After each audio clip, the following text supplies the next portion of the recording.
Greetings and salutations, friends, and welcome back to another ArchCast, where today we have exchanged the fat communist Canadian for a female. Lumi, welcome. Hello. How are you doing today? I'm doing good. Chilling. Trying to take in all the news that's coming in about various dumb shit. It has been a rather busy week, which usually happens whenever I leave my home for more than 5 minutes at a time, it seems like. I mean, you should just learn never to actually leave, and then maybe things will actually work themselves out. It probably would be a superior solution, frankly. As I also see, Streamlabs has elected to not bother with featuring the chat in the sidebar. There we go. I was wondering why everyone was being so quiet. But yes, a few interesting things has happened this week. Quite a few entertainment stuff are coming out now. House of the Dragon, The Boys, the new Star Wars Acolyte, all kinds of stuffs are happening. Very few of them good. I'm just hoping that The Boys doesn't take too hard of a turn, because I genuinely enjoy the show. I enjoy the comics. I wish they would have followed the comics a bit more, but you know, what can you do? People would have bitched and Amazon would have never picked it up. Wait, there's another Bad Boys movie? Why? Fire is the answer. And why? I'm not entirely sure, but apparently they released another Bad Boys movie like yesterday. Huh. What the fuck?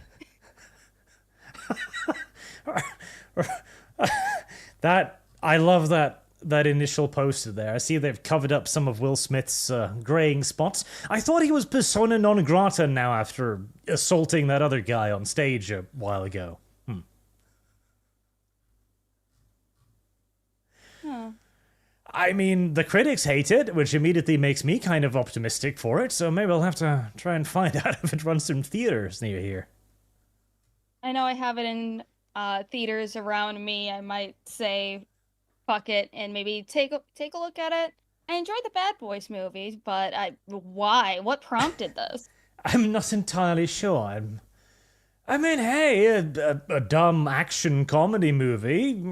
I'm not necessarily opposed to it. It just when was the last one? It must have been ages. Let me take a look. See. Bad Boys. Wait, they made one in 2020? They made one in 2020. Huh. Right. Let's see. Yeah, it was 1995, 2003, 2020, and now 2024. I have clearly been disconnected from the Bad Boys franchise for too long, I see. I mean, honestly, they should have just stopped at the first one. They were pushing it at the second one. Yeah, but, you know, Will Smith was in everything back then. Like, his name was gold. Still is to a degree. I mean, I don't even know when he really started going downhill. It's like, I don't like his wife. His wife is a character of her own, and I don't believe her when she says she has alopecia. I have alopecia. I know what that shit looks like. She doesn't have it. I call fucking bullshit. Careful, or you're going to be assaulted by Will Smith. I mean, I'm 5 feet tall. I can just play the woman card. I was almost sure that whole little escapade of his would have cancelled his career, but it's also it's Will Smith. It's Will Smith. He's just a little bit too big, I guess. Well, that was a surprising segue, which, apropos of absolutely nothing, makes me want to mention one of the few Will Smith movies I actually genuinely liked recently, which was Bright, a Netflix special. Have you heard about this one? I have not. Enlighten me. It was a weird idea where, like, magic and fantasy exists in the real world. So you have Will Smith and an orc working together as police officers to stop, I think it was elven smugglers or something.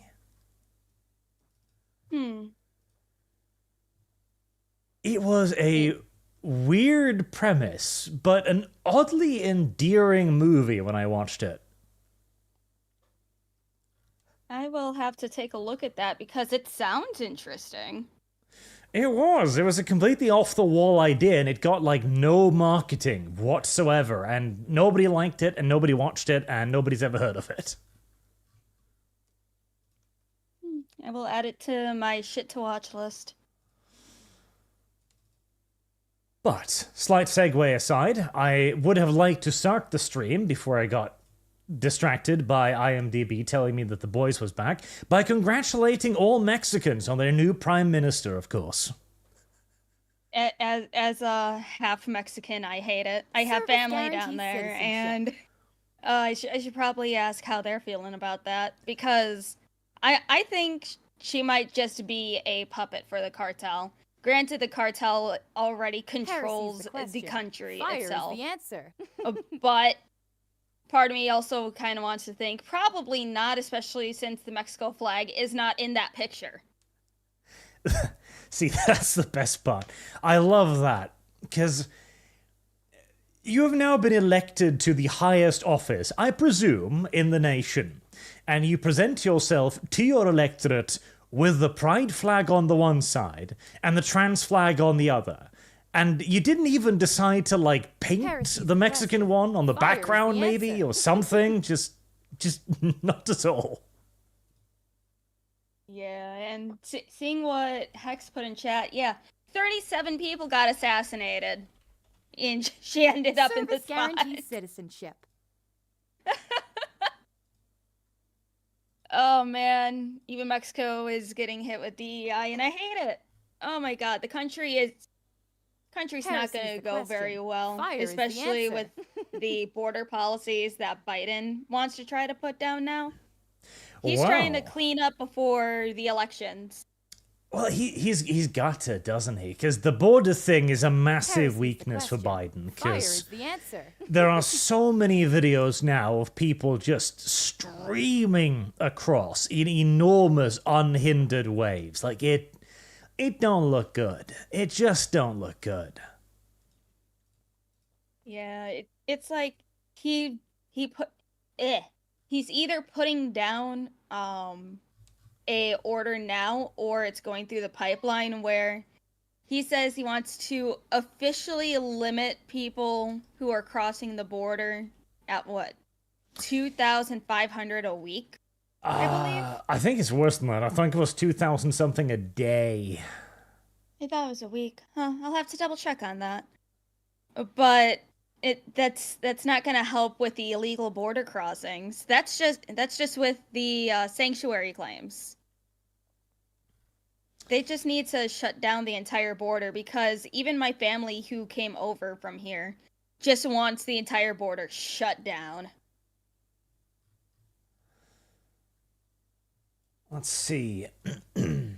I can't find the number of limits now, but the total number of border crossings last year, official border crossings, was 2.5 million legal border crossings.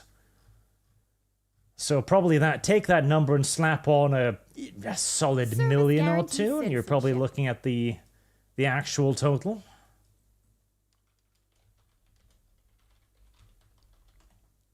Man, it's like, at this point, I can't wait for fire is the answer. Trump to win, so then we can witness a mass deportation event, and it is going to be very interesting when it happens.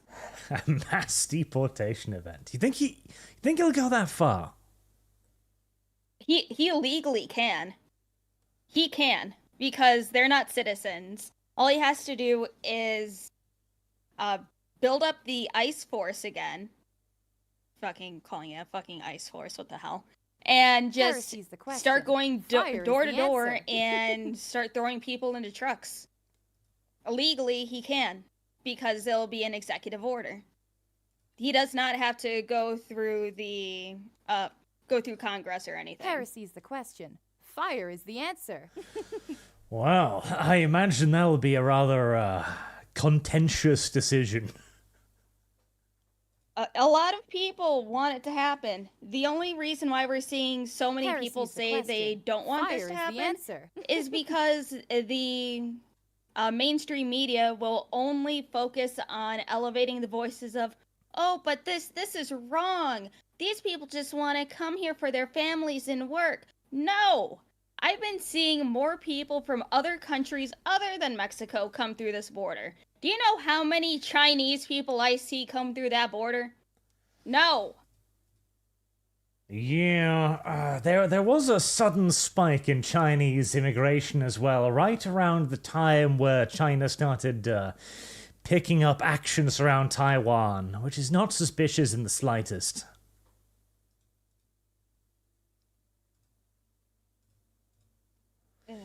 And I just want the streets to be at least somewhat safe again, because I know the gang violence ain't gonna go anywhere.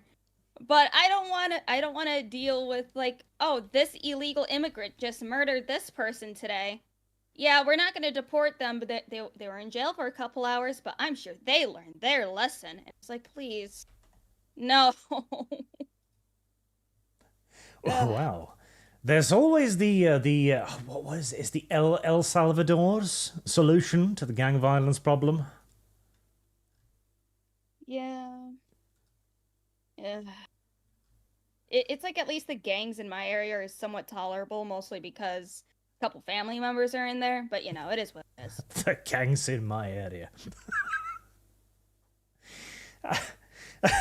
See, as a Norwegian, the very concept of gangs is pretty foreign. I mean, if you ever come to the U.S., I'm sure you'll meet a few. The tattoos are always visible. You're making it sound very appealing. Yeah, some of them are. Well, I'm sure the new LGBT trans president of Mexico will be able to get a good grip on the problem. I'm sure the cartels and everything will finally fall in line now that the correct flags are on display. I will have to keep a closer eye on Mexico and see what the fuck is happening down there, because it's always fun. It's usually boring down there, but this is interesting. Heresy's the question. Fire is the answer. Excuse me. In other news of things ruined lately by progressivism, have you kept up with the Suicide Squad video game? I try to forget it exists. As do many, and yet it seems like it might actually manage to kill off its entire studio now, which is the current rumor. I mean, I also heard that Rocksteady is working on the, director's cut of Hogwarts Legacy? Yes. So, I'm sure the Hogwarts Legacy thing is probably going to be their last attempt. It's either that makes back money or they're gone. Well, see, it's a bit of an interesting situation that's currently unfolding, because obviously the Suicide Squad was an enormous failure, and the director's cut of Hogwarts Legacy, which, what does that even mean, actually? Like, a director's cut of Hogwarts Legacy? Like, what? What are they going to add? I think I have a couple of ideas, because I believe that the company that worked on Hogwarts Legacy, this was like one of their first larger games. I think they might try to rebuild the game in whatever engine that Rocksteady uses, and they're just going to try to resell the game completely. Yeah, but because that's kind of what it sounds like. Because of Rocksteady's reputation already, it's like two conflicting things. It's like the DEI of Rocksteady, and then the, oh my god, transphobic wizard game, how dare they work on it?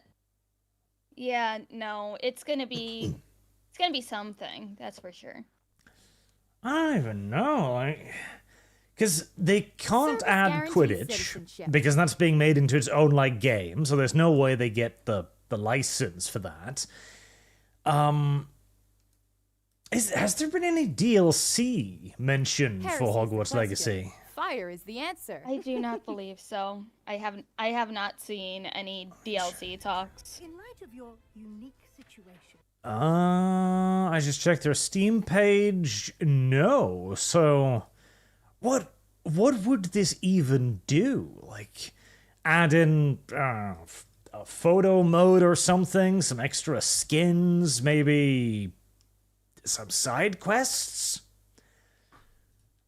I think they want to try to bank on the sales from last year, because Hogwarts Legacy was the most sold game in 2023. Oh yeah, it was remarkably successful. It got no recognition at any game awards, even though it was a largely sold game. But because of people bitch whining and complaining about it, of course it wasn't going to get brought up. And they might be trying to repackage it with a more DEI-centric type thing, because I wouldn't doubt them cutting things and then adding more, diversity and inclusion and all that to try to get it pushed out to the Game Awards. I mean, there was that bartender with the male voice. I guess they could do that. Like Hogwarts Legacy Progressive Edition, we've cut out all of the bad things and enhanced the progressive things. It's like the game was all right. I played it. It was okay. It wasn't the best thing. I am a huge Harry Potter fan. I've read all the books. I played the past games, and I missed my old Quidditch game. This new one looks like complete shit. It'll never be Hogwarts Quidditch World Cup. But yeah, it was fun. Not the best thing. I wasn't impressed, but if you enjoy it casually, it's something fun to do when you're bored on a weekend. Yeah, it might just be like you say, just a hope to repackage it, sell it again, and pray that that's enough. Because amusingly, one of the other things that have come out fairly recently is a bit of leaked nonsense around what Rocksteady was thinking about Suicide Squad and Warner Brothers. Apparently, they were convinced that he was going to earn a lot of money, despite, the shit development.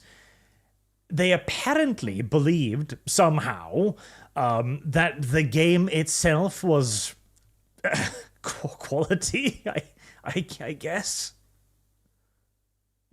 It's like if they tried to go like a route similar to Supermassive Games, like they do with their more so cinematic experience games, that would have been cool, honestly.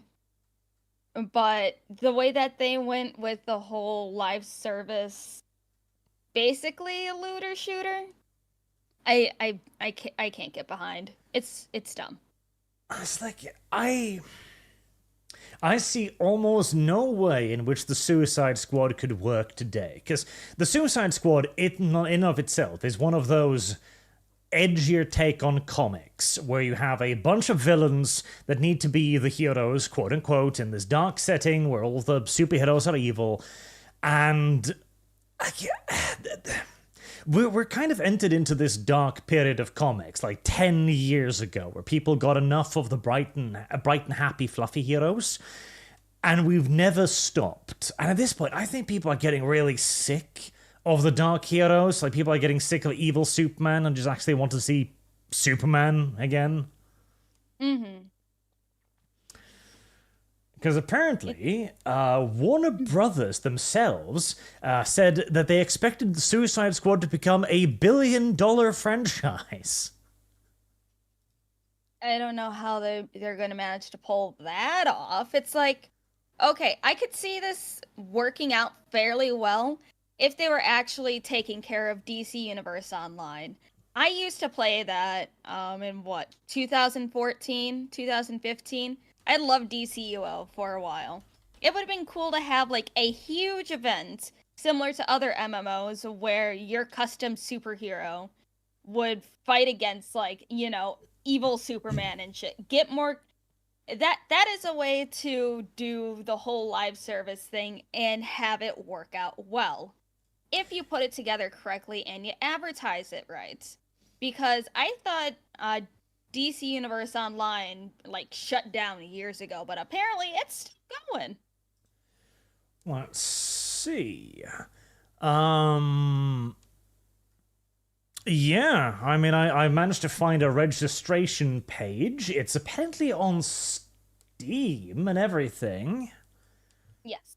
I remember seeing this years and years ago. But yeah, it's apparently still live.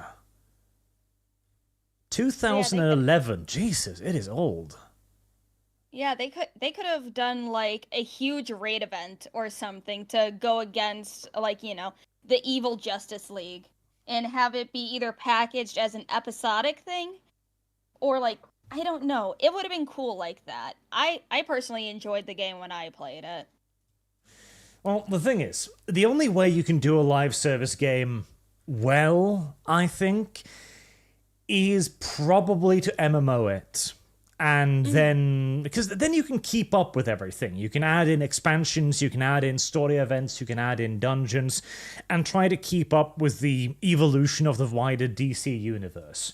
But when you do it as a game, all you're doing is you're adding in microtransaction to a single-player video game. Like, that's all they did in Suicide Squad. It's like, here's some costumes that you can buy, or grind for 6 hours to unlock.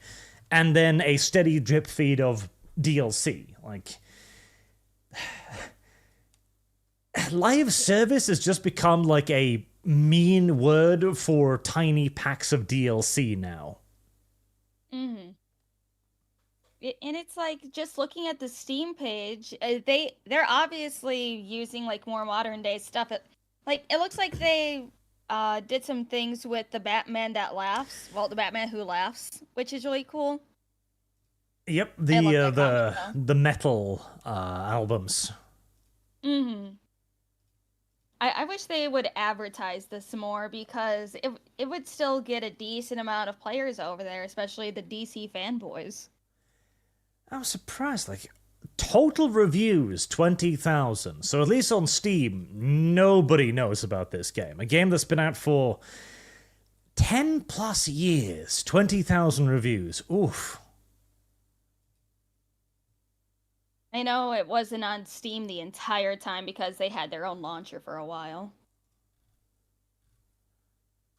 Yeah, it would be so easy to make a decent DC online game, too. Literally. Like, make part of it just a theme ride.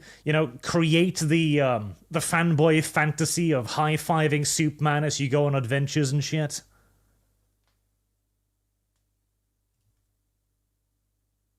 Yeah. They had something that they could have used, but they just wanted to capitalize on live service that is actively imploding. As ever, and apparently, one of the new things that came out too was that they're blaming Warner Brothers now for screwing up the Suicide Squad, and not for making it bad, but rather for not telling Rocksteady that it was awful. Don't they usually say, "Oh, we don't want our distributors to butt in too much"? Yes, they're like, "Oh, evil publisher, don't you dare tell us creative types what to do." And yet now it's like, oh no. Warner Brothers didn't destroy Suicide Squad. They should have intervened more to make sure the project was going in the right direction. Like, okay. So now you're asking the suits to be like, hey, is this a good video game? Like, I don't know, I play golf. Suicide Squad Kill the Justice League was supposed to be out in 2019 or 2020. Huh. I mean, it would have done better in 2020, I guess. I mean, everyone was stuck in their houses, so it probably would have sold better. He literally could have released frozen cat turds then, and he probably would have done well, yes.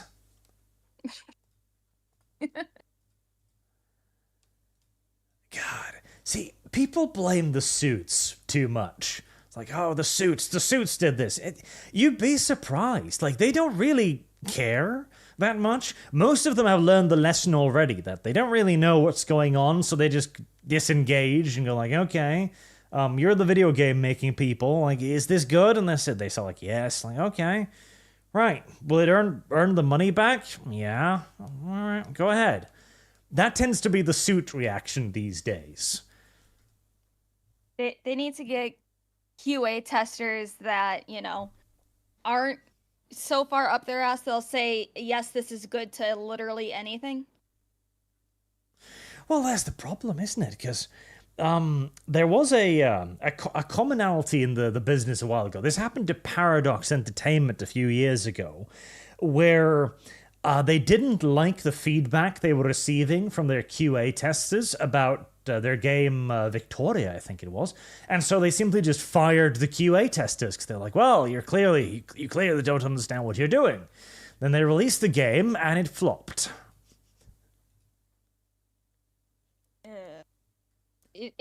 We're going to see either a turn in media within the next 5 to 10 years, or they're going to try to make this so commonplace that the younger generation coming into their teens are going to think, oh, this is normal, so we'll just take what we'll get. We're used to shit. Thank you. Well, I mean, it's like if they're raised on shit games and shit media, what do they have to look back on, especially when they are trying to actively destroy old media when it comes to physical releases, or saying, oh, this was the times of the past where, it was okay to be offensive, but we learned since then, and then try to demonize the things of the past. But, see, here's an interesting thing. I had a conversation with one of Dev's little communist friends a while ago about something like this, where she's a younger lady, and she'd gone back and watched a show called Heroes. I don't know if you've heard of that. Oh yeah, I love that show, and my sister loves that show. Okay, because Heroes, in my opinion, was like one of the last shows that still had a degree of quality in it, that still approached the whole like, hey, let's do superheroes but different in a somewhat honest fashion, instead of just being like, yeah, everybody else is doing this, so let's just do that, right? Heresy's the question. And fire is the answer. She was amazed at the quality of Heroes. Like, wait, you can do that? You can talk about that? You can show that? Like, yeah. We used to be able to do all kinds of shit. I mean, I even think that Heroes, Season 1 was great, and then it really started going off track after a while. But if Heroes is like a high watermark, there are so many old shows that are so great that we really need to just start getting the younger generation to be like, no. Anything created post 2007, just ignore it. And the further back you go, the better. Like, go watch shit from 1997 and 2, etc. Oh, yeah. There's this one show that I watched with my granny, actually. It was called Quantum Leap. Oh, I loved Quantum Leap so much. And I seen that they actually made a new Quantum Leap series that I heard isn't so bad, which I'm going to have to check out. But that show, for anyone who hasn't seen it, please go watch it. It's so good. Quantum Leap.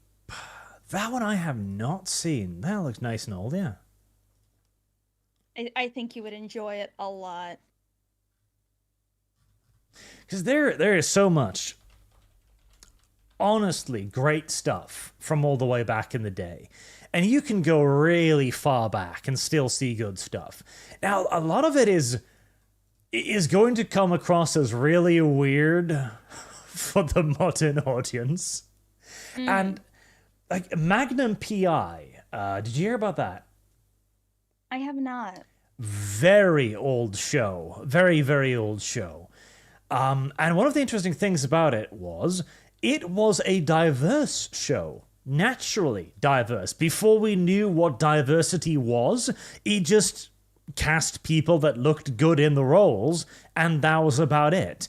It had white dudes, it had Italian dudes, it had black people, it had everything, and it was just that was the way the show was run. And people forget this. Like, there are so many young people today that believe that just 30, 40 years ago, black people did not exist on television. Yeah. Like, I see this on the wokey fringes of Twitter going like, oh, complaining about DEI is just complaining about black people in entertainment. No, they've always been there. You're just too young or racist to have realized. It's like at a young age, everyone was taught not to see color because kids don't see color. They just see other kids. And making children actively aware the skin color of other people is just so damaging. It's not right at all. Well, no, unironically, yeah, because we had managed to pretty much achieve colorblindness. We were pretty much there, and then we decided to head in the exact opposite direction. I mean, it would be really funny to go back and talk to someone from, the age of Fresh Prince, etc., in the 1980s and go like, oh yeah, no, 40 years from now, we'll be more racist than ever. It's like, can you imagine? Service guarantees citizenship. It's like, it sucks. Modern day shit fucking sucks. Because no matter what you do, it could be with the most genuine intentions, and people will say, oh, well, you're being racist for this, this, and this, and you can't call someone this, and this makes you a Nazi. And it's like, what do you mean? I made a video about cats, what do you mean?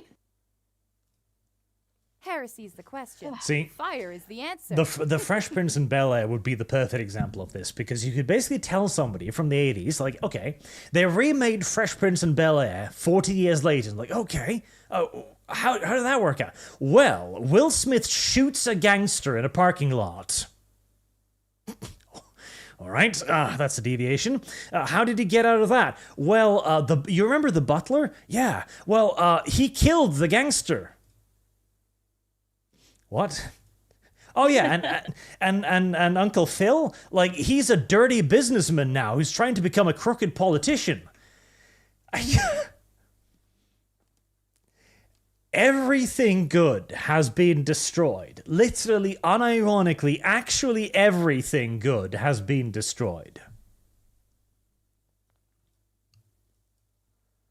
It's like, there has to be an ulterior motive to this, because things are just getting worse. It's like, it's not just, the lower class shit, like just talking shit about the upper class.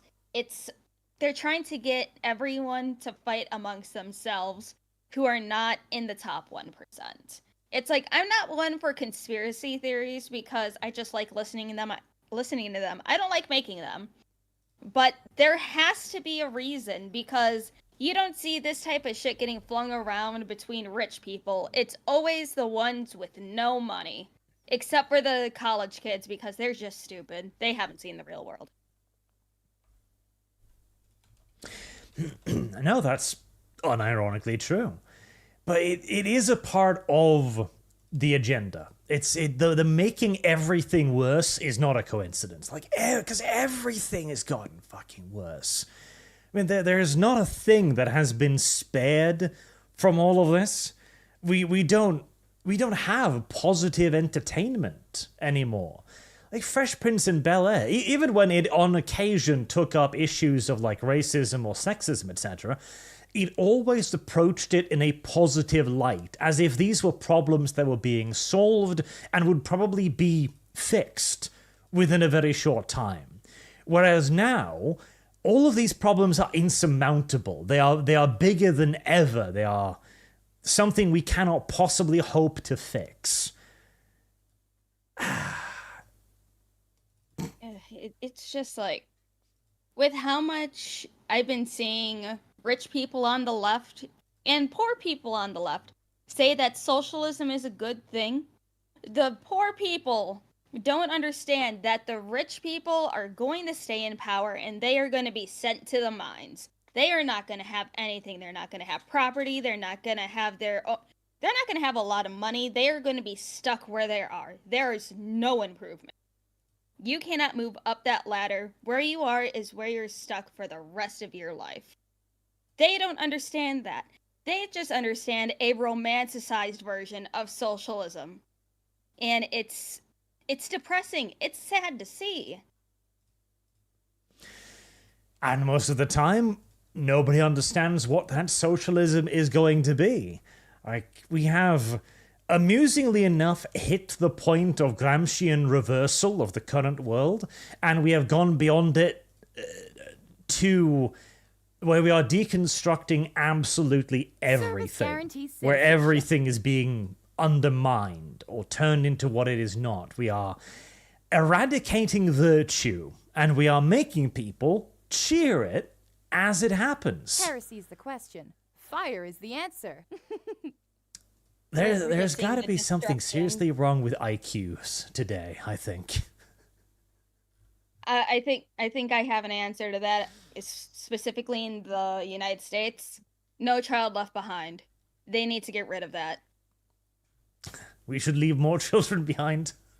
Yes, we need to leave more children behind, because No Child Left Behind was enacted in, 2001? Which is the reason why, no matter how shit a kid's grades are, they just keep getting pushed to the next grade.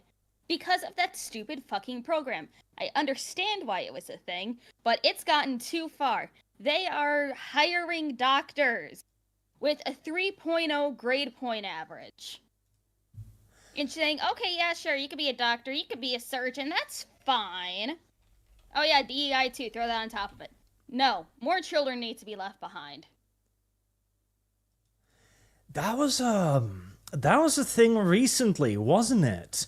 I remember seeing this the other day about some person who was hired as a doctor at like a really, really young age. I seen I think it was Libs of TikTok that posted this, where a chick was, doing the stupid little dance and saying what her grades were and everything, and that she just got hired as a doctor. And I'm like, I hate it here. Well, not like doctor is a particularly complicated profession, I suppose. I mean, if it's specialized stuff, like some family members of mine has to go see like 14 different specialists, and if someone with a 3.0 grade point average is taking care of a specialized patient, no, I am gonna go find someone else. Let's see. Chat claims that recently there was a repeat convict that was named as a judge. As a judge. What the fuck? A quick Google search cannot confirm this, but I wouldn't be surprised.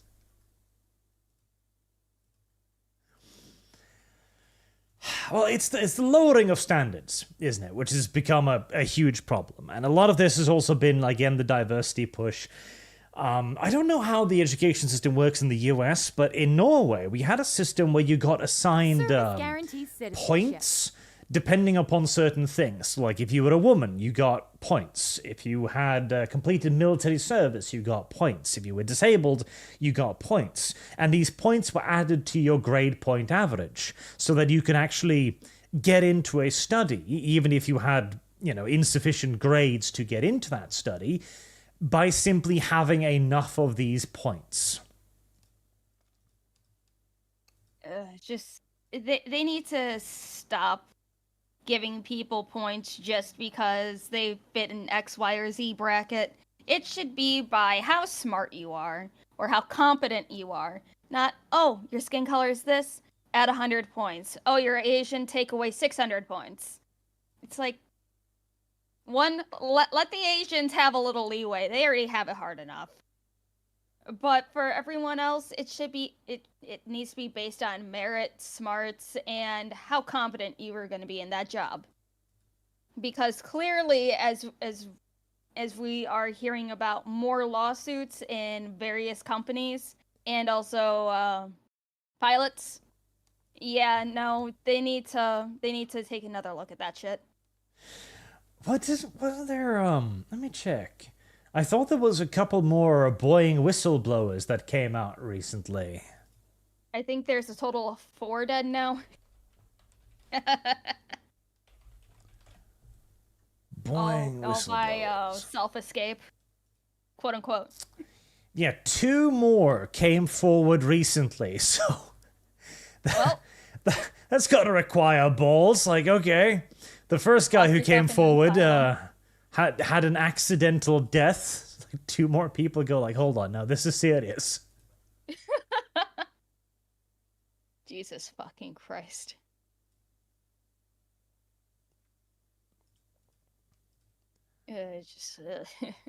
Plane safety, like a ticking time bomb. Oh, that's encouraging to hear. I did love the timing, though. When the first door fell off the side of a Boeing was the same day they released that little dancey TikTok about their diversity hires. That's just brilliant. That was perfect. It was hilarious. It's like, I don't fly often because I'm poor. But it's reassuring to see that the men are the pilots and the nice looking fucking what are they called again? The ladies who bring you food. Half the time they're cute. Stewardesses. Stewardess. I like seeing the cute stewardess. Their outfits are nice. I'll stare at them. And yes, everyone, I will objectify women. What other reason do they exist for? Subpar cooking sometimes. But only sometimes. Sometimes. I mean, it's like, as long as the woman knows how to cook, it's 100% great. But I've seen some videos that have been concerning about some people not knowing how to cook their own food. Like, it's horrifying. I don't know how some of these people will be able to live on their own. Well, very easily by making DoorDash into a human right. See, this has been a recent push, actually, unironically, to try and get things like DoorDash and delivery drivers to be essentially turned into employees of the government, practically, where they're complaining that they're not being paid enough, and that there needs to be either... Because the only solutions then is either A, you destroy the business, because the business can't afford to pay them anymore, otherwise they probably would, or you need to just nationalize the whole thing. I think Uber was recently driven out of England because of this. Interesting. It's like, I understand why DoorDash drivers are, kind of bitchy about the pay because it is very little. Some people do not tip very well or tip at all. And it's racking up the miles on their car. So, I get it. But that should be a side gig, not your main gig. Like, I just don't think it's sustainable. It's like... Oh, not at all. The entire idea of like, okay, let me pay some dude $5 to fetch my food for me. Like, God. I hate the entire idea of DoorDash. I hate all of it. Like, it's it's personified human laziness, where not only do you expect to eat out, so you're not even making your own food, so you're already paying a premium for food, then you cannot even be asked to fetch the food for yourself. It's like, I can understand it in some circumstances. Like, if you are homebound, if you can't go out and get your own stuff, but also there is the grocery delivery services as well that Walmart has. If you live by an Amazon Fresh, you can get fresh stuff. But certain circumstances, I get it. But that should be more of a medical thing and not like, I want McDonald's. It's 4 a.m. I want McDonald's. Drive, slave. Well, yeah, no, exactly. Like, if you are medically incapable of taking care of yourself, then obviously there needs to be a mechanism to do so. But beyond being mentally retarded, I doubt the majority of DoorDash customers are incapable of leaving their houses. It's like, it's such a modern day thing. I hate it, because listen, people. If you want hamburgers, just buy like ground meat, make them into patties, salt them up, a little bit of pepper there, a little bit of spice if you want it. Put them in your fridge, and you can fry yourself up the hamburgers you want, just the way you want, as many as you want, and it'll cost you a fraction, even of a McDonald's burger. Heresy's the question. Fire is the answer. It's just like, I'm surprised, honestly, that in the States, they haven't had, like, oh, DoorDash will accept EBT now. As soon as they do that, my hatred for people who use EBT cards will skyrocket to a new level, because I have a special hatred for people who use food stamps. Because I used to work in retail when I was a teenager. I worked in grocery for about 4.5 years. And I developed the bad habit of looking at people's EBT balances after they get groceries. And oh my fucking god, I seen one that was as high as $1,000 a month that they get.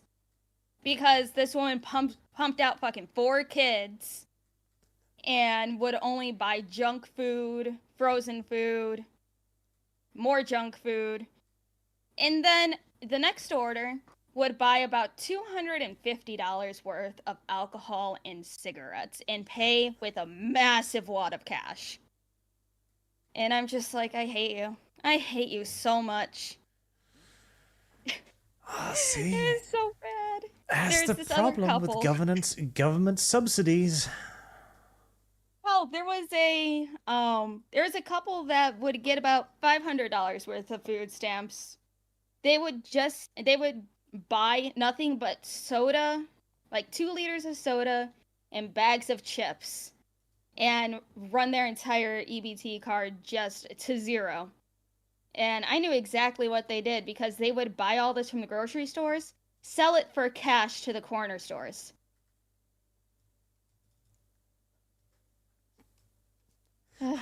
Okay. I have special hatred for people who use food stamps. It's like, I can rant about this for hours, but we have other things to cover, and if you ever want me to just rage about government assistance on another day, I will be more than happy to do that.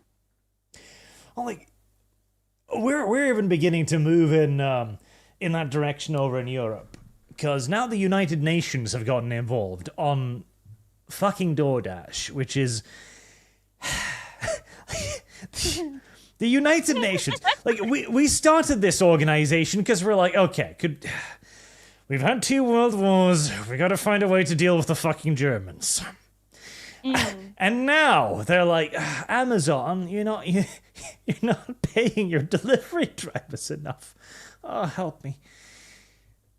This is the problem with any, like, massive overarching organization like this. It'll solve the problem it was created to fix, and then it'll just be like, yeah, but we employ like 7,000 people. We gotta do something. Again, DoorDash and food delivery jobs should be side gigs that you do on a weekend or when you're not working your main job. Do not make this your main source of income because there is no sustainability with that, and you are going to run your car into the fucking ground. It's not worth it. Well, I get it, because what people also need to realize when it comes to this stuff is that the companies will pay the price that the market will bear. And that depends on the number of people, it depends on the numbers of customers, and it also depends on local law. That was one of the reasons why I think Uber was driven out of London. Because Uber, or London more correctly, demanded that there be a tax placed on Uber rides. And Uber isn't going to be like, okay, yeah, we're going to take that out of our own cut. No, they're going to slap it on the cost. And so the Uber became just as expensive as the taxi, and then nobody picks an Uber because, well, the taxi's a fucking trained professional. Why would I bother with some rando if the taxi driver knows where I'm going and I don't save any money? And the entire point of things like Uber and DoorDash was that they were to be voluntary things. They were like, okay, you're sitting at home one evening and you're like, okay, I got nothing to do. You know, you turn on the gig thingies, like, then you can go and do a couple of deliveries. You'll earn a little bit of more money on the side, etc. That was the point of it. It is not supposed to be your primary source of employment because it's not sustainable. Like, driving food to somebody for like $6-7 it's a loss. Like, hell, you probably can't even pay for your fucking gas at that point. Yeah, it's just... And it's like, if they're also talking about not just the delivery aspect of Amazon and Walmart, I have worked for both Amazon and Walmart, and I can agree, it fucking sucks there. Because Amazon, if you look at someone the wrong way, they'll fire you and easily replace you within the hour. Walmart just sucks because the customers suck. That's why when I worked there, I only worked for Cap 1, stayed in the back, unloaded the trucks on my own, and then I just never interacted with a customer. Yeah. Those should be like either this is my first adult job type of jobs. It shouldn't be a career unless you go up to management, which good fucking luck. But otherwise, just do this as while you're going to college or trade school. Which, granted, I will give Amazon this. They do actually provide some decent trade school programs once you've been there for a year. I mean, yeah, future careers within the companies, trade school, etc. All of this is worthwhile things to do. But again, like that's the thing. They need to move on from it. People need to take a little bit more responsibility. Like, okay, you can't survive working the job you're currently working. You're going to need to find another one. Like, you can't just keep going and go like, oh, but I'm not being paid enough. Well, fix it. Yeah. It's like people seem to have this mindset on, hi, I can make a career out of this. It clearly should be side job or short-term type work. It's like you can kind of link this to people who do VTubing or streaming in general. They think right off the bat they can make enough money to make a livable wage. They'll quit their job and then they'll be like, why am I not making money? I can't live off of this. Someone donate more money to me. It's like, I do streaming and stuff as a side job. I stream like within an hour or two after I get out of work because I do warehouse work during the week. And this is like a nice little side gig that I do. I get maybe just from revenue alone, maybe about like $100 a month.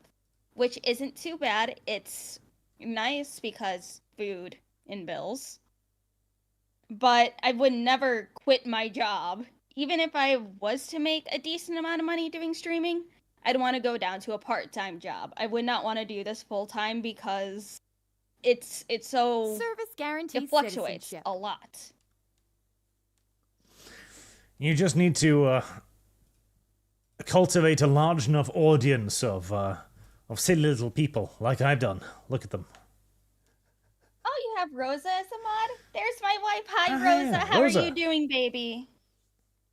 Hello, Rosa. I hope you're doing well today. I love Rosa. She's my wife. Well, one of my many wives in the VTubing sphere. Polygamy is a thing that we should return to. It is true. I mean, not multiple men. I will just take multiple women. I have like 8 of them at this point.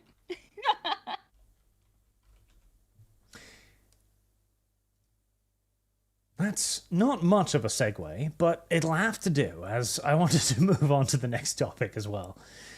Have you paid attention to the Summer Games Fest thingy? Kinda. I seen like 2 games that I'm kind of interested in, but the rest are just... I think they're gonna fall out of the news cycle within a couple weeks. See, the Summer Game Fest thing is a little interesting to me, because it's kind of like... with the death of E3, we were kind of running out of things like this, and this is kind of like a little bit of a sort of pseudo kind of replacement, which it did have a fair few announcements, actually. I'm surprised it had as many as it did. I think it's been going for a few years at this point, so it's not like out of nowhere or anything, but still. Yeah, the one thing that I have issue with about the Summer Game Fest is the rates that they charge people to show a trailer. $250,000 for a 1-minute game trailer. Really? Hold on. I will look for this while you yap. Give me a minute.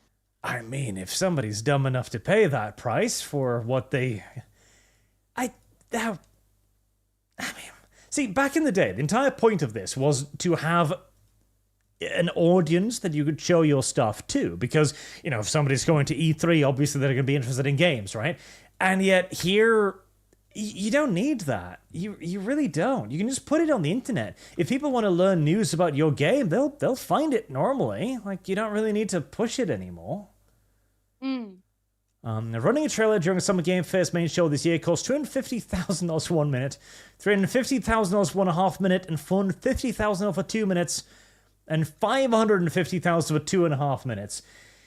Well, I mean, the people who run this have created a very lucrative scam, if nothing else.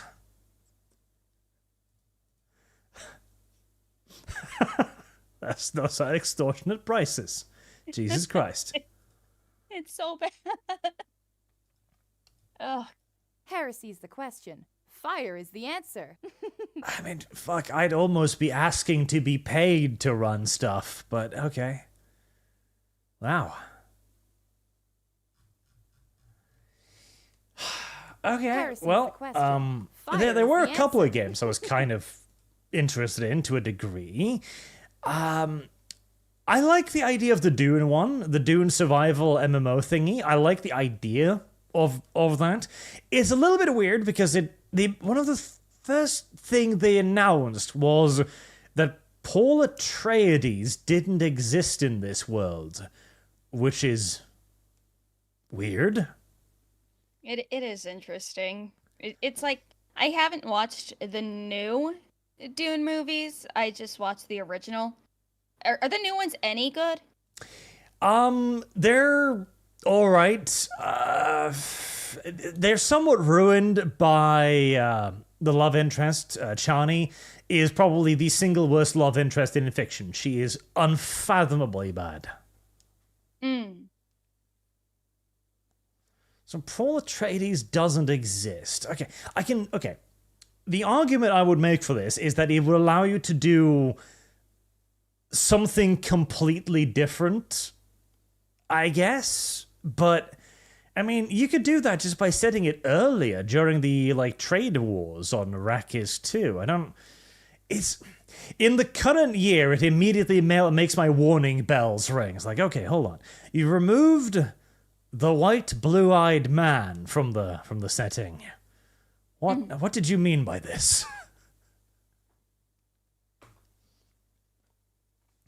It's like, I know I signed up to do eventual alpha and beta testing for this. So if I do get accepted into that, I do plan on at least giving it a try. Because the entire world of Dune is absolutely fascinating, and I want to explore it some more. Probably reread the books as well. Yeah, I'm interested. Again, like, I think it could be cool. There's a lot of interesting things you could do with the Dune setting. I'm a bit worried because it's Funcom. Funcom is one of those companies that they don't make bad games, they just never make good games either. Yeah. Still, what was the title you were interested in? The title that I was interested in was, where'd it go? Slitterhead. Slitterhead looks really cool, in my opinion. It's like, we didn't get much explanation on it, but it looks like we have a set cast of characters that we can possess for different abilities. Like, you can switch between them mid-combat, which is really cool. It's by the same dude who made the Silent Hill games. And it gives me, like, the art style gives me a very much Junji Ito type vibe, which I love.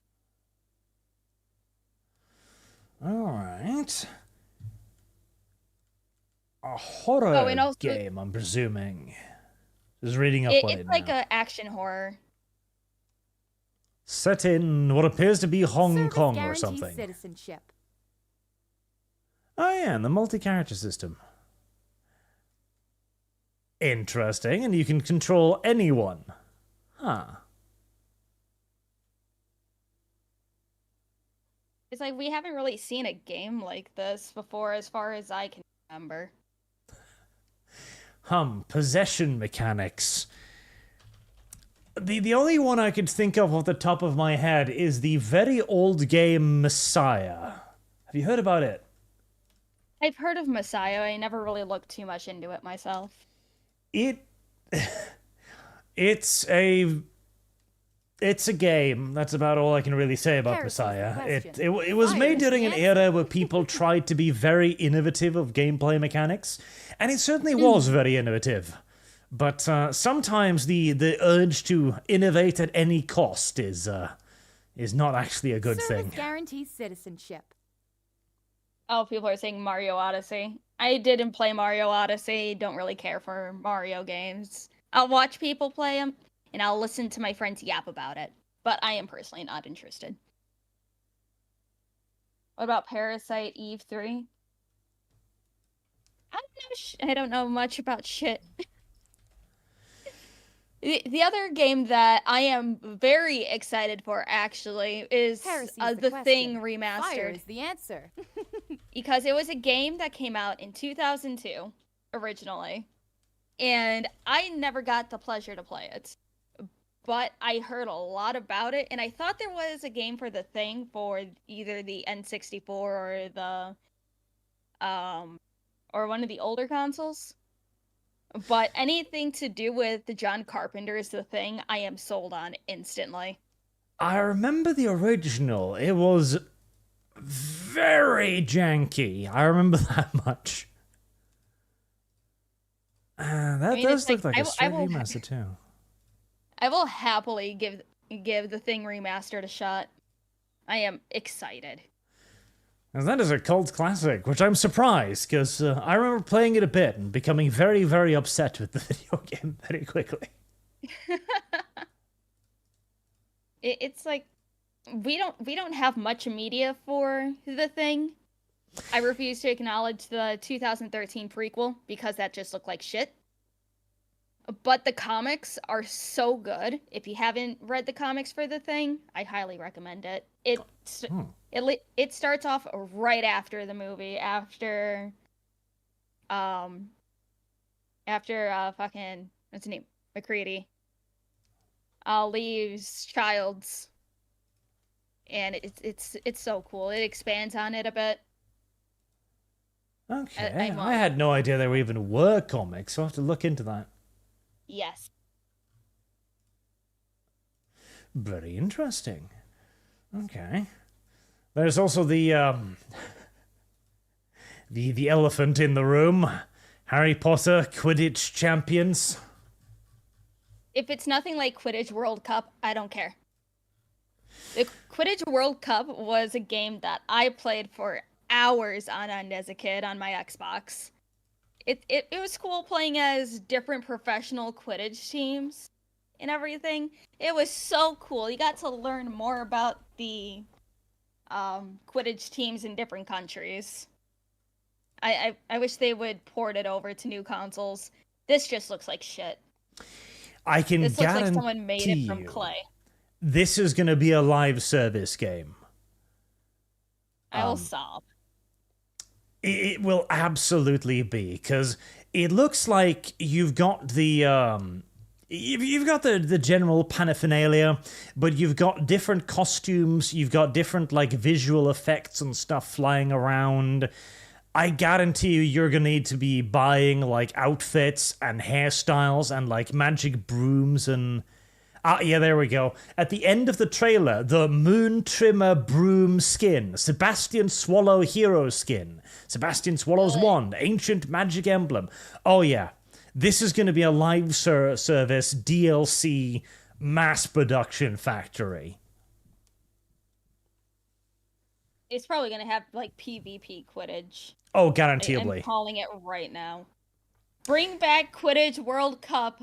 Please, I don't care if you just take the game and put it onto PC. I will play the fuck out of it, please. Let's see. Can I find it? Is there anything more information? Because I'm pretty sure what it's going to be is going to be like a 1v1, probably, where you can control like the 3 different people at the same time, I'd wager. Or maybe a cooperative 3v3 or something, where you'll have people on your team. That's why you got all the customizations, so you can look fancy, etc. And it will definitely be PvP. Doubtlessly be PvP. Because there's no way they can adequately monetize a single-player game. Like, if you're lucky, there might be a single-player mode, which will be nothing more than skirmish matches against the AI, but the entire point of games like these are to make you just pay up money and money and money for just these tiny little dumb pieces of constant DLC. I hope not. I love Harry Potter, but shit like this is making me fall out of love of it real fucking quick. At this point, my love for Harry Potter is just going to be fueled out of pure spite. Service guarantees citizenship. Can't have good shit. There's also what you sent me before we started as well about the author. Ah, yeah. Harry Potter game during Pride Month. This is your last hate crime, Harry. She tags the FBI.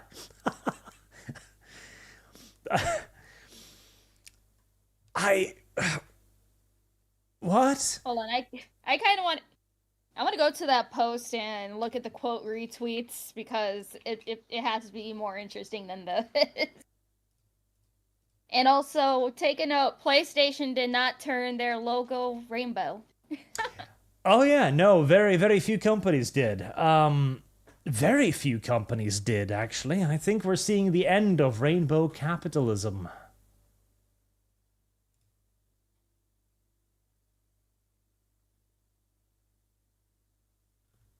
It's a choice to start a tweet about J.K. Rowling IP with the phrase, calling all chasers.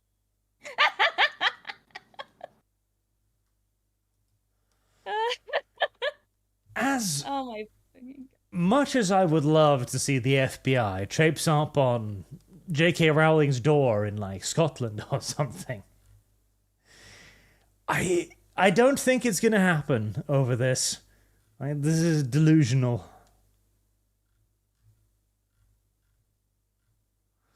Beyond delusional.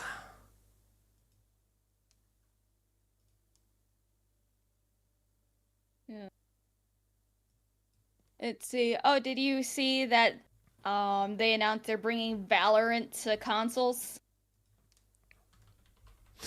Well, I mean, if everybody on PC has to suffer, why not the consoles too?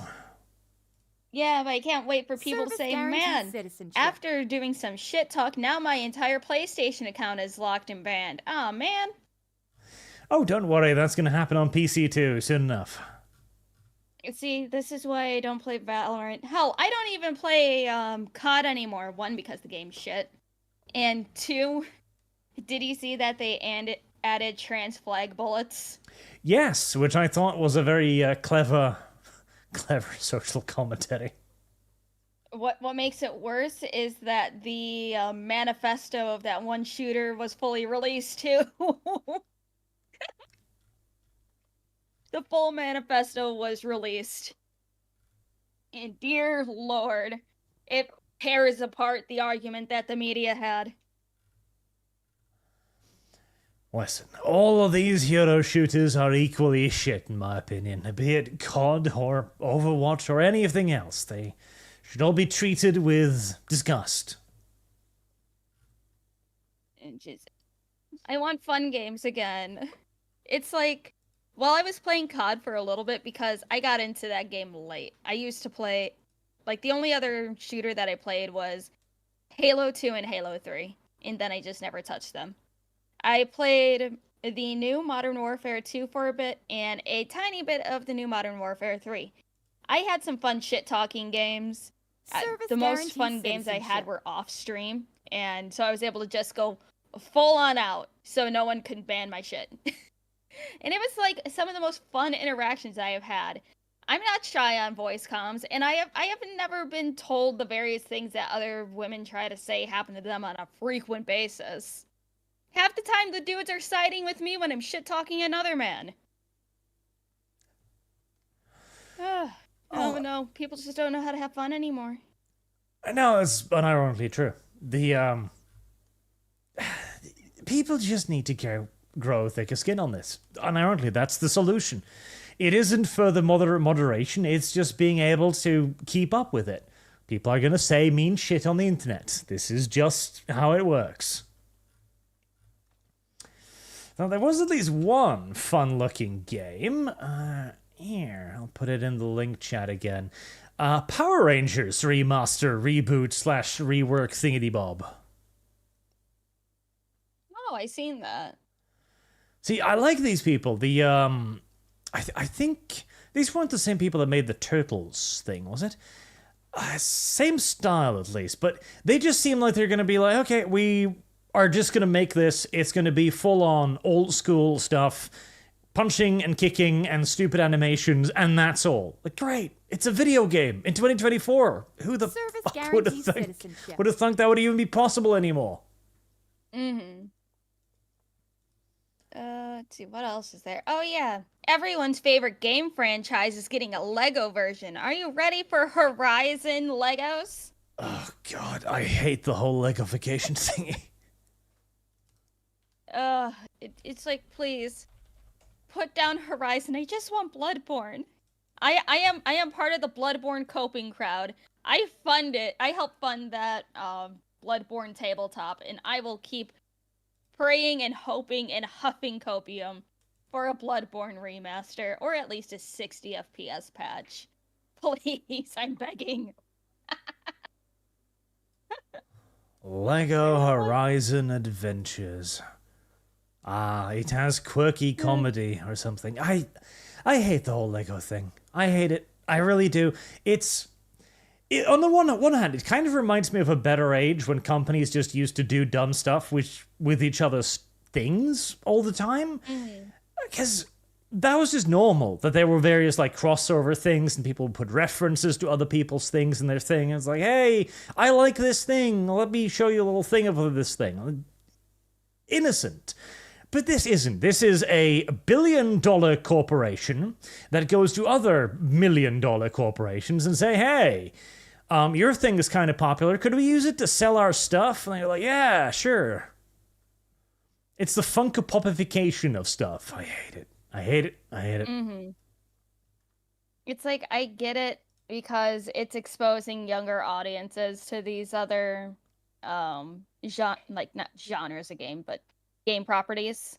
And then they'll be like, oh, if they like the Lego version, they'll have their parents buy the real version.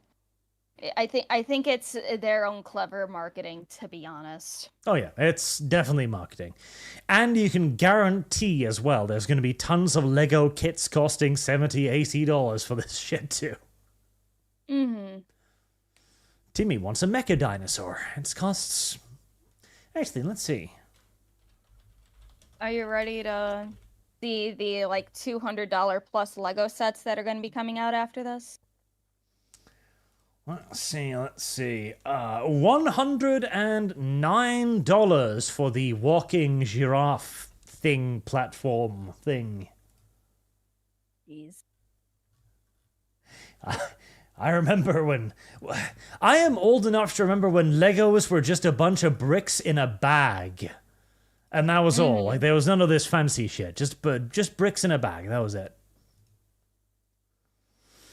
I was never a Lego person. I was a Lincoln Log girl. Sadness. I liked Lincoln Logs. They're great. And more sadness is there's another Civilization game going. I don't know if you're into strategy games, but the Civilization series has been going downhill for a very long time. I have never played a Civilization game, so give me your knowledge, Arch. 4X strategy style game used to be quite good. The older civilizations were actually pretty neat, quite complex, had a lot of mechanics. And then they got dumber and dumber, and now they're practically just mobile games, in essence. So I'd be very surprised if Civilization 7 is a deviation from that. So, like, what exactly... It's, like, what's the point of is Civilization games and stuff? Because you're basically playing God, right? More or less. Yes, God and all statesmen. You're raising up your civilization, building their technology and their infrastructure and their various buildings, and waging war against other civilizations. Interesting. The most prominent feature of them these days was there was a bit of a battle between Civilization and another game, I think it was called Humankind or something, which featured a blue-haired woman as its main character.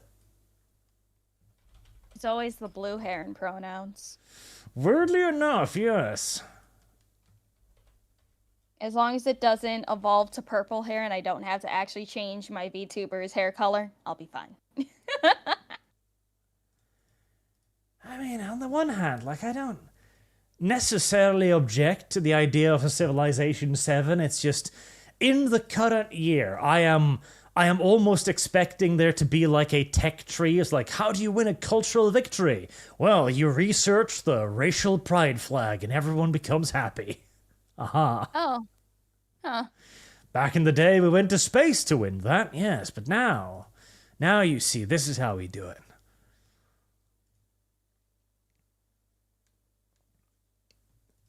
Red hair is worse. No, green hair is worse. Green hair is the worst type of woman. Why green hair? Why are we blaming the green hair? Have you not heard the trope of never trust a green-haired woman because she is the most mentally ill? I have not. Blue hair is for progressives. Green hair is for the severely mentally ill women that will stab you in your sleep. Yeah, but that's just a little bit of, fun. Listen, mentally ill women can be the best women. Sometimes. I mean, I'm mentally ill. I know I'm mentally ill. I was institutionalized for a week. Ah. See, that makes you excellent wife material right there. Absolutely. Listen, chat. Mentally ill women are the best women. I have a scar on my forehead for this very reason, and it was well worth it. Red hair is for the soulless. Naturally, red hair is soulless. Not the dyed red hair. Also, redheads, please. We need more redheads. They're being replaced with more colored people for DEI. There can be no more redheads. The war on gingers. The war on gingers continues. Unironically, there is a genuine unironic war on gingers in Hollywood. They've practically all been wiped out at this point. First thing I find is a Wikipedia article. The historical discrimination against people with red hair. It's like, it's sad because redheads are fucking hot. Service guarantee. Hollywood disagrees. Hollywood finds them disgusting. I mean, probably because there's no rich redheads. I have not seen a single rich redhead. They're all country girls. Service guarantee. There's a lot of redheads in Ireland, and I consider the Irish to not be people, so there is that. I mean, you and probably some other nations don't consider the Irish people. Points at the potato famine. There is, there used to be Heresy's the question. a genuine, racial dislike of the Irish in Europe. And there's a bunch of hilarious anti-Irish propaganda posters. Which I absolutely adore, because it demonstrates, some of the pointlessness of racism. Like, people will always dislike other people, and skin color is only the easiest way to distinguish. Like, you put people on an island of the exact same complexion, some of them are going to look at the other people and go like, oh, wow, I don't like you. And make up the craziest stereotypes about them. Man, I miss when just joking about stereotypes was just a normal thing. Like, you can't be funny anymore. And, okay, I honestly have never seen the movie Zoolander until recently. And, dear Lord, there is a wide variety of, representation when it comes to people from different races and stuff. So it's like, people call Zoolander offensive as hell. But it's like, oh, look at all these different types of people in this movie. They may be dumb fucking male models, but they're different. Well, yeah, because it just happened naturally back in the day. It didn't need to be forced. We already had diversity. It genuinely was not a problem. But that does not get people into positions of political power, of course.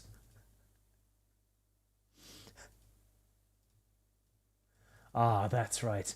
There is one term for the Irish that I cannot use on YouTube anymore. Yeah. I've never actually seen Irish propaganda art before. Oh yes, there was a whole lot of them. Here, this is one of my favorites. Service guarantee. That was probably not YouTube friendly. Oh, what the fuck? That's worse than some of the propaganda art that's some other demographics over here in the States. God, what the hell? Oh yes. Jesus fucking Christ. This one's borderline, but it's probably pseudo YouTube friendly.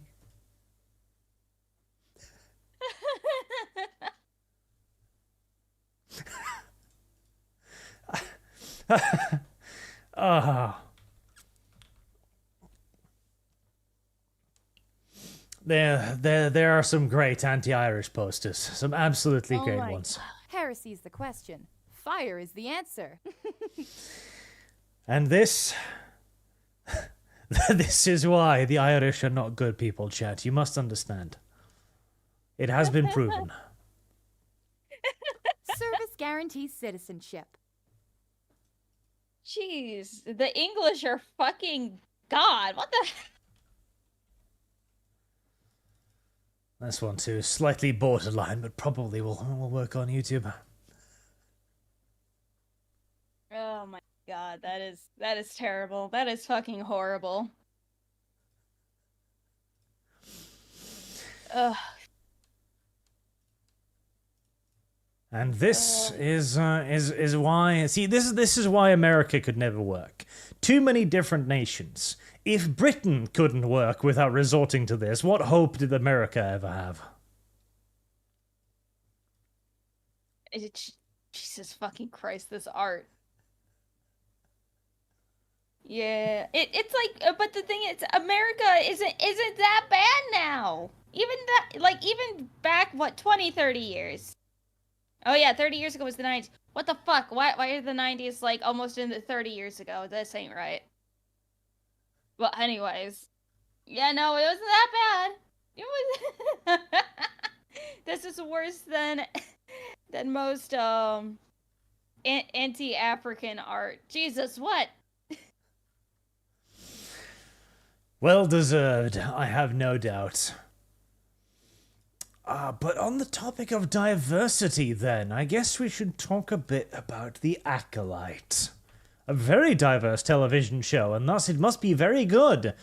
Which is why it's currently got a IMDb rating of 4.4, which I think is actually the lowest of any Star Wars show.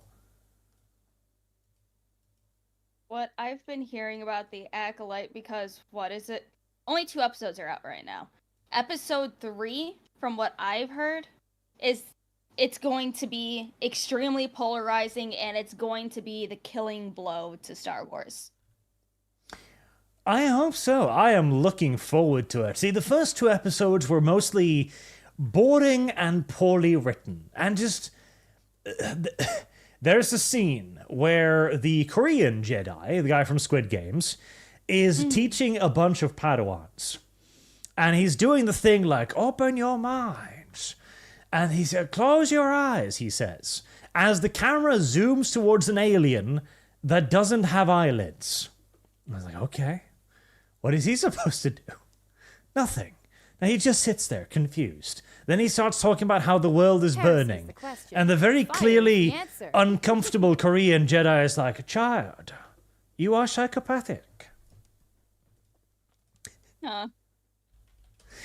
It's like, I heard that his character is actually one of the more tolerable characters in that show. He is. He doesn't do bad. He actually is probably one of the more competent actors out of all of them. But partially the issue is he had to learn English for this role, and so he speaks with a thick accent, which, to me, I'm looking at this and like, okay, you're clearly a Korean. You're not a Jedi. You're a Korean in space. I mean, this was his first English acting role. Yes. His first English acting role. And he does remarkably well for that fact, but it's very clear that the director picked him just because she was like, oh, I like this guy. Let's bring him in. Like, okay, is he gonna work for the role? Do you speak English? No. Well, you're gonna have to learn then. Oh, man. And it's like, I know this was already talked about by other people who have been, covering this. But I still can't get over the fact that the showrunner for this was Harvey Weinstein's assistant. Not one of his side assistants, his main assistant, who took care of everything. Including, in all due likelihood, ordering young, hot starlets up to his room. Yep. So, like, did Disney just pick her, or what does she have on people that landed her in this spot? Well, she probably does have a little bit of ammo, but it's also the fact that she was largely lionized when she came out against Harvey Weinstein. Because the whole Weinstein thing was really amusing to me, because everyone came out and was like, oh yeah, everybody knew about this. Like, oh yeah, no, he touched me too. It's like, why did all of you keep... Okay, so you all knew about this. Why did none of you say anything? I don't know. And also this being labeled as the gayest Star Wars. And also saying C-3PO is hella gay, and R2-D2 was canonically a lesbian, even though it's a robot. Yes, which confuses me, but hey. Oh, wasn't it also, It was Anakin who blew up the Death Star. Wasn't that the other one too? I believe so. And hey, to be fair, you know, Anakin, Luke, sure, you can mix them up. Sometimes I do this too, where I think I say one thing and then I listen back to the recording and I'm like, I said another thing.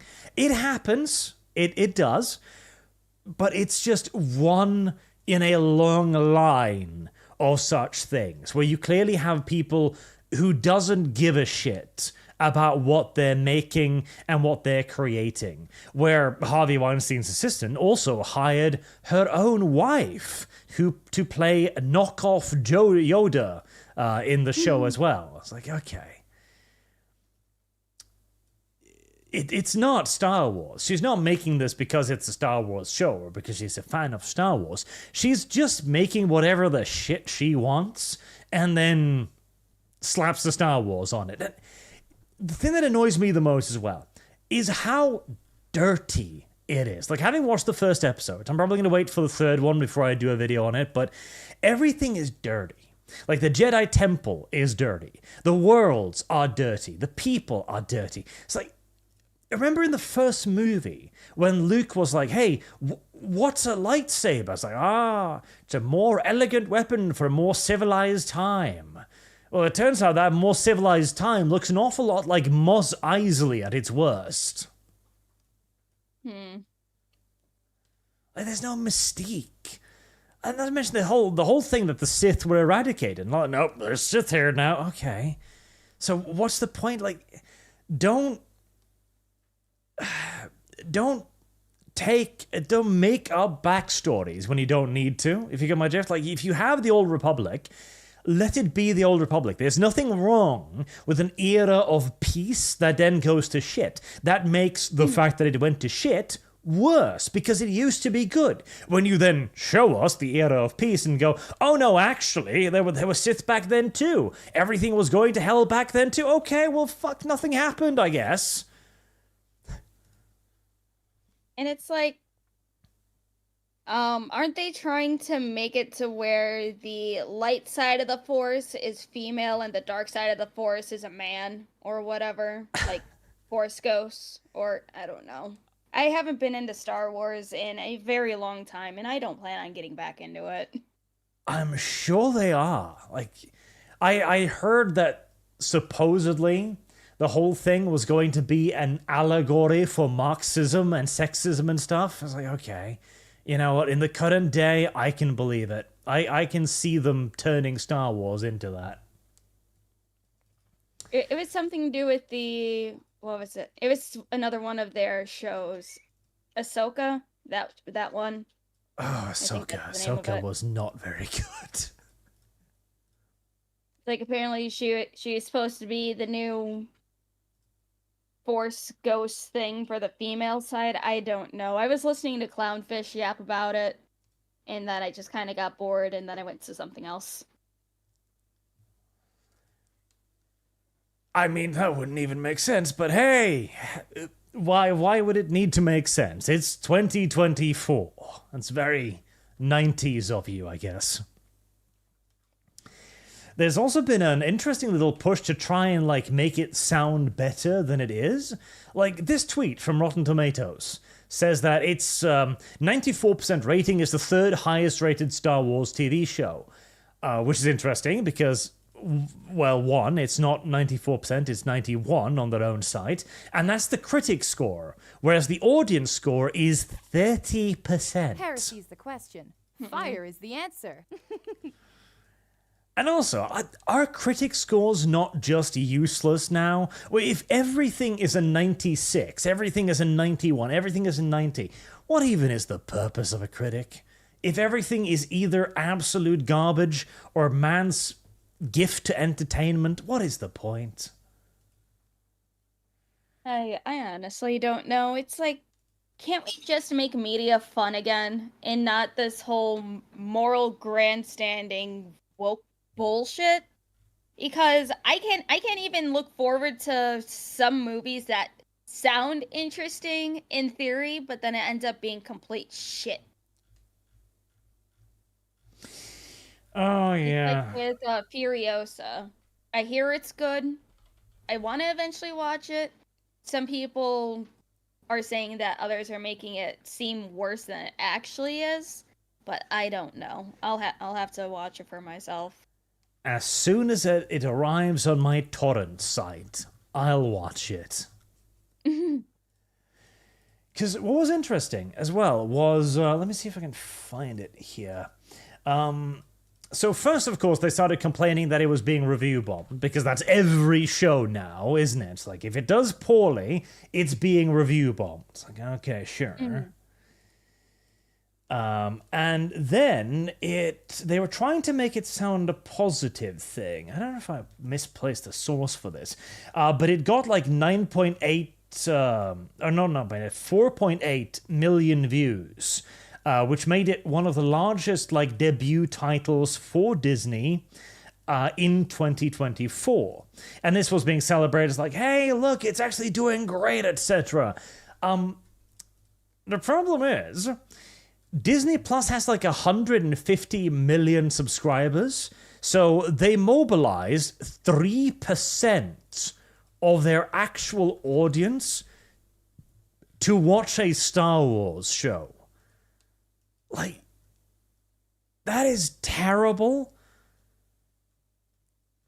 It's Star Wars. Like, it's one of the biggest entertainment entities out there, and nobody seems interested. It's like how my uncle is a huge Star Wars nerd, like an annoying Star Wars nerd. And he hasn't consumed any of this new stuff. Like, he has posters from when the original movies came out. And he's annoying about it, but he's a, tried and true nerd.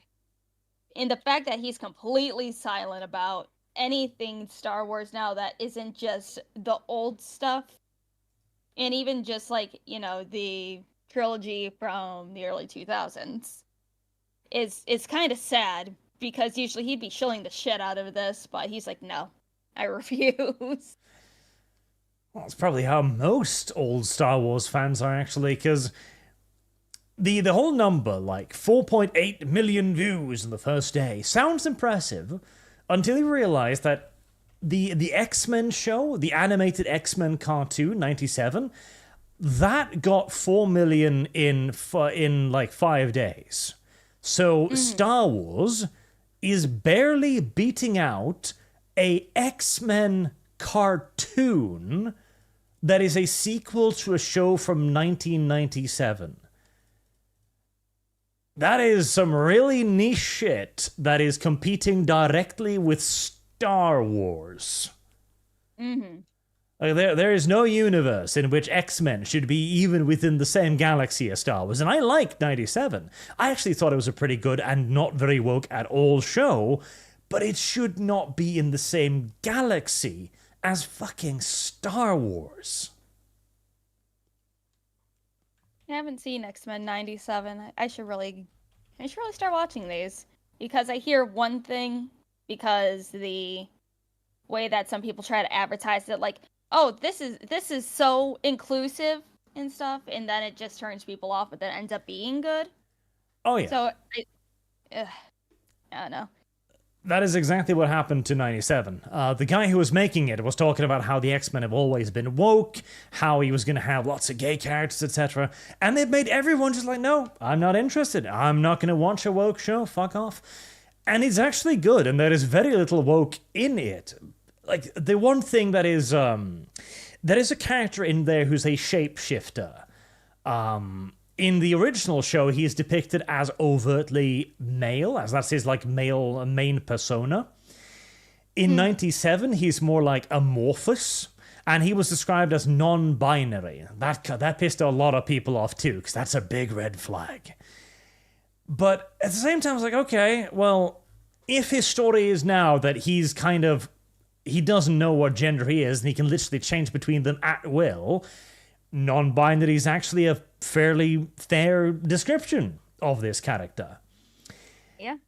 And he then has a he confesses that he's in love with Wolverine, which is also actually a fair description of the character as well, because he and Wolverine were best friends in the original show, and Wolverine was the only one who tried to help him, and Morph himself was clearly very fond of Wolverine. It's like, okay, this at least makes a certain degree of sense. They didn't gay him for no reason.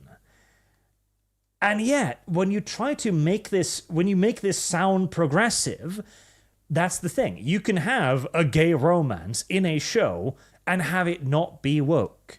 But the moment you make it woke is when you make it a political thing. That's what turns people off, because woke is a political movement.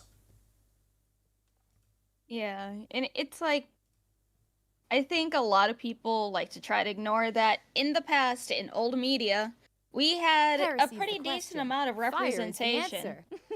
But just because it wasn't the main focus of the show, movie, video game, or whatever, they will sell it as, oh, they don't do anything for this group, or this group. Why is the main character and main focus only on this specific thing? It's like, there's a wider story than what's just advertised. You just need to actually pay attention. Absolutely. But now we don't even necessarily bother about that. And you know what? That's actually fine. That's good. If X-Men 97 failed because people got the impression that it was a progressive show, good. And if we are going to have to sacrifice a few good TV shows to do so, fantastic. I am all on board. Because, well, we need to teach Hollywood the lesson that even mentioning that something could be progressive is a death sentence. Only then will we actually return to an era of mostly good entertainment instead of the odd occasional outlier. Yeah, but unfortunately we'd have to replace a lot of the people who are actively in Hollywood and other modern media things. Otherwise, until they're gone, there isn't really anything that we can do about it, besides, have them lose copious amounts of money. And I think also, potentially, taking their shit away from them. The Boys is an interesting example of this. So, I'm sure you've seen there's been a lot of nonsense around the upcoming season, right? Yes. Let's see. Let's see if I can find the new movie poster where Homelander's like standing in front of a bunch of riot police officers forming the American flag. Was it in this article, actually? I don't think it was. But one of the things that's interesting with The Boys is they are going a very different direction than the comics now, which I partially like and partially dislike. I think the first and second season of The Boys are largely better than the comics in many ways, because the comics made the superheroes almost too ridiculously evil. Like, they were just, how does anyone like any of these people? Like, they're all rapists, all murderers, etc. At least in The Boys, there is an attempt at a pretense. They're trying to pretend like they're not all the worst people imaginable. But as it goes on, they're kind of getting upset about the fact that people like Homelander, which I think is really funny. It's like, in terms of comparing the comics to the show, it's like the comics were made, by I wouldn't say necessarily angry man, but a man who had something that he wanted to say, and he used the artistic medium of comic books to show it. It was grotesque, it was for a shock factor, and personally, I do like media like that. And when it comes to certain story beats, like, I don't know if people actually go read the comics, but spoiler alert, Black Noir is just a clone of Homelander. I wish they would have kept that. They could have gone an interesting angle, similar to the comics, where Homelander didn't know why he was being blamed for all the things that were going on, like the baby eating scene and stuff. Like the baby eating, yes. Like the baby eating. The boys comic, yeah, it goes hard. and it's like, it would be cool if he still had, like, you know, this sense of innocence in the beginning, where it's like, I don't know why people don't like me. I didn't do this. And it was just Black Noir doing all of this shit because he is a Homelander clone. And then have Homelander go into the character arc of, why am I still being good, even though I'm trying to prove my innocence, but no matter what I do, people will not believe me. And then that's how he goes into his villain arc. And then just build from there. That would have been absolutely fascinating. I would have loved to see Brian Starr do that. Mm-hmm. But the issue is, they don't know what they want to do with Homelander right now, I think. And that's the problem, because Homelander is the star of the show. Like, Karl Urban does a great job, and I love Karl Urban to death, but his character is just really boring in The Boys. He's just angry British dude, like, okay, great. Why are you doing this? Oh, well, you know, he killed my wife, but she's not dead, though. Oh, well, I'm still angry because he stole my wife. Okay. But you can have her back. You know where she is. Yeah, but I'm still angry. Okay. I get it, but he's just, he doesn't have any depth or interest. Whereas Homelander is cool. Homelander is trying to raise his son. He's trying to figure out how the fuck he belongs in this world. He views himself as a fucked up test tube baby, basically. And he's confused. Like, he's a god amongst men, and he has no idea how he fits in. He kind of loves the positive attention. He's scared of losing it, and that is the only thing that's keeping him in check. He's dead scared of losing that positive attention, and yet at the same time, he doesn't combine that positive attention with people, you know? He doesn't seek the adulation of an individual. He wants the adulation of the masses. He can't separate a person from a group. There's a lot of cool stuff about him, and yet they keep trying to dehumanize him, to emasculate him, having him jerk off on a rooftop, or jerking himself to Stormfront's hand when she's, like, lying there as a burnt-up corpsicle. Like, yeah. They keep trying to ruin him. Yeah, and it's like the Stormfront thing is interesting as well because, you know, Stormfront was originally a man in the comics. Yep. And wasn't really a main plot point like Stormfront is in the show. Yeah, he was a side character. It was cool, but, you know, they didn't really have to keep her burnt up corpse just kind of laying there so Homelander can, you know, give himself a fucking hand job with it. Again, it's just another aspect of trying to lessen Homelander, because they desperately want you to not like Homelander, but he's the only interesting character. Like, what's the name of the other Karl Urban sidekick? The dude who has his girlfriend turned into pizza topping by A-Train. Oh, Huey? Huey, yes, thank you. Like, Huey is cool to begin with. I like his story. He wants vengeance because A-Train smashed his girlfriend in the most literal sense imaginable. Then he has a romance with Starfire? That's not her name. Starlight, thank you. And that's kind of cool as well. It's the very classic romance where it's like, well, you're dorky. I guess I'm attracted to you now. Like, okay. But that also, it's played out within a couple of seasons. You're like, right, what's his motivation to continue to do this? Well, he's doing it, so I guess he's just going to stick with it. Like, They don't evolve, whereas Homelander stays interesting. Like, the whole thing that he kills that dude because he's threatening his son.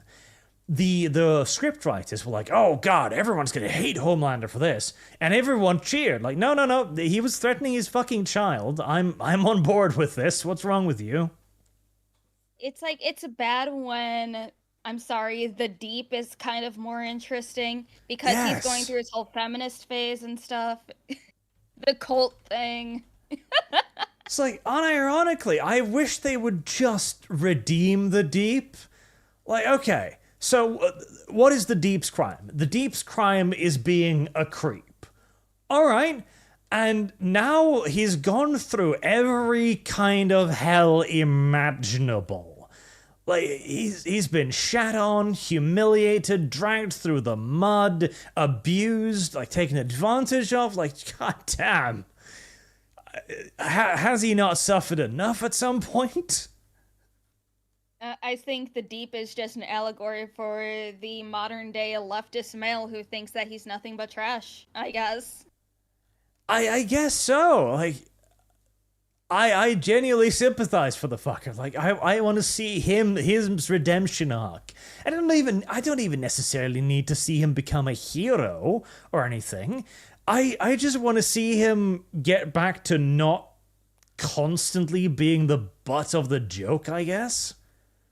Yeah, it's like the Deep shouldn't be in the 7. He should work on, like, ocean conservation. He can work with, the Boys Universe version of, what's his name? Crocodile Hunter. I forgot his name. Fuck. I'm a bad person. Steve Irwin? Steve Irwin, yeah. Have him work with the boys version of Steve Irwin. He could do fantastic work with that. It's like, let him be humbled a little bit, let him grow, let him build, and then he can work on ocean conservation, because he's clearly passionate about that. He tried rescuing a dolphin, and then, that kind of got fucked up. Then he wanted to get back into Homelander's good graces. Tried blocking Butcher and the boys with a whale, and then they just plowed right through that whale. So he has good intentions. He's just kind of stupid. Yeah, and the chat also mentioned it, like, there's no redemption in leftist ideology. And that is true. There is nothing you can do to redeem your crimes of, well, in his case, being the wrong gender, the wrong skin color, and committing the most heinous of crimes, perving on a lady. Mm-hmm. It's like, his grand crime, correct me if I'm wrong, but he forces, quote unquote, Starlight to give him a blowjob. Isn't that it? Yes, and in the comic, it wasn't just him. It was Homelander, and it was Yeah, it was way worse in the comic.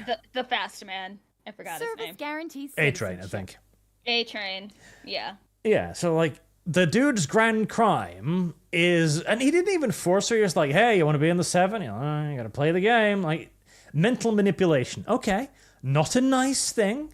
Definitely an asshole move. But Jesus, is it worth 4 seasons of suffering? I honestly hope he does get a redemption arc at some point. It'd be nice. Yep. And I'm very interested to see what they're gonna what they're gonna do with the Homelander, though, because they're clearly leaning really heavy into the MAGA thing now, basically trying to make him an allegory for Trump, which they've tried to make people hate him on so many levels now, and yet people only love him more. What are they going to do to try and make people hate him now? I don't know. It's like, to be honest, what I hope they do, if for some reason they do manage to kill Homelander, I want Butcher to become the new villain that they need to focus on killing, because Compound V is already killing him. So why doesn't he just go scorched earth, just pumps himself up with the stuff, and just try to kill every soup, and now they have to try to take him out before he takes everyone else out? That would be interesting. It would be. Like, he doesn't know when to stop. The problem there, too, though, so this is the issue with the entire universe, in my opinion. The fact that there are no good soups. Like, everyone's an asshole, everyone's a perv, etc. Like, Jesus, wouldn't it be a better, more interesting universe if some soups, at least, were genuinely trying? Like, that's what they presented Starlight as, at least in part. Like, there should be some nice people out there, surely. And wouldn't that just make the bad people worse if there were, some decent human beings? Yeah, and it's like, the spin-off show. Fuck, what was it called again? Oh, I hated that one so fucking much. Vought Academy or something? Bad. No, I don't think it was Vought Academy. Fuck, what was it called? Gen V? Was it Gen V? That Gen might V. be, yes. Yeah, Gen V. It's like, it's cool. It wasn't too bad because it does shed some light on some stuff that was happening, in between seasons, which is kind of cool. But they could have handled some things a little better. It's like, it seems like they were trying to line up Gen V with more, like things that were going on in current events. Whereas for the main show, they have writing done with like a year or two ahead of time. I hated Gen V. I really did. I was like, for me, it was kind of like a microcosm of everything I hate about the boys. Like the weird shapeshifter who isn't actually a shapeshifter. It's just a dude and a female, and that's her superpower. It's like, okay, why does that give you super strength? Like, it just kind of does. Fine. The chick who controls her blood and discovers it because she figures out how to control her menstrual blood. It's like, could you not? could you not make one thing slightly less gross? I mean, granted, that was kind of fucking brutal how she discovered she had powers. It's like, oh no, the menstrual cycle when you first get it, it is horrible. It's like a TMI, but when I first got mine, and I was like, hey mom, what do I do? She hung up on me, and I'm like, thanks mom. But it's like, yeah, sure. If she gets her powers at the exact same time and she doesn't know how to control it, yeah, something's going to happen, and oops, both of her parents are dead. Sure, her sister hates her, but God, I can understand why that happened as from a female's perspective. And it's also the whole story as well. It's like, again, everybody's evil. Everybody's the bad guy. And I wish they tried to make the evil superhero thing more realistic. Like, this is one of the reasons why I like the Injustice comic, because Superman doesn't just turn into a dictator overnight. It's actually a very long and gradual process for him to go more and more abusive and more evil. A lot of the people who die in Injustice do so more by accident than by design, pushing people deeper into a corner. Whereas in the boys' universe, it just feels like every single human is just the Sword's worst version of humanity. Yeah. I don't know, man. It's like, they have so many cool things that they can work with, but they execute it in the worst possible way.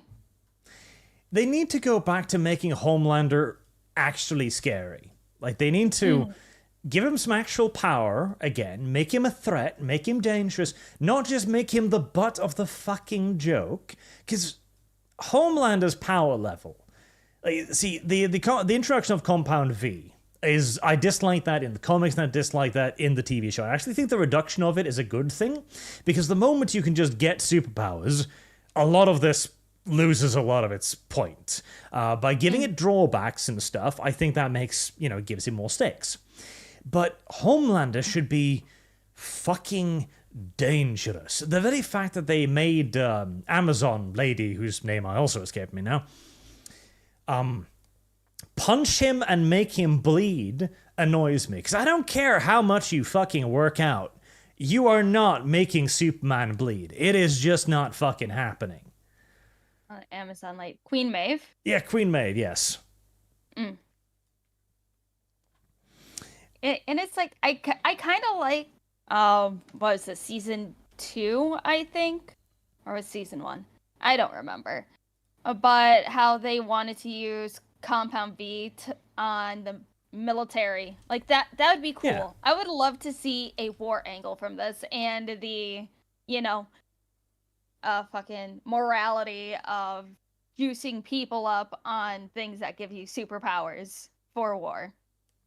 Yeah, I really liked the little subplot where Black Noir was sent to the Middle East to hunt like superpowered terrorists. That was interesting. I'd like some more of that. But that one also just kind of got skipped over as a plot point.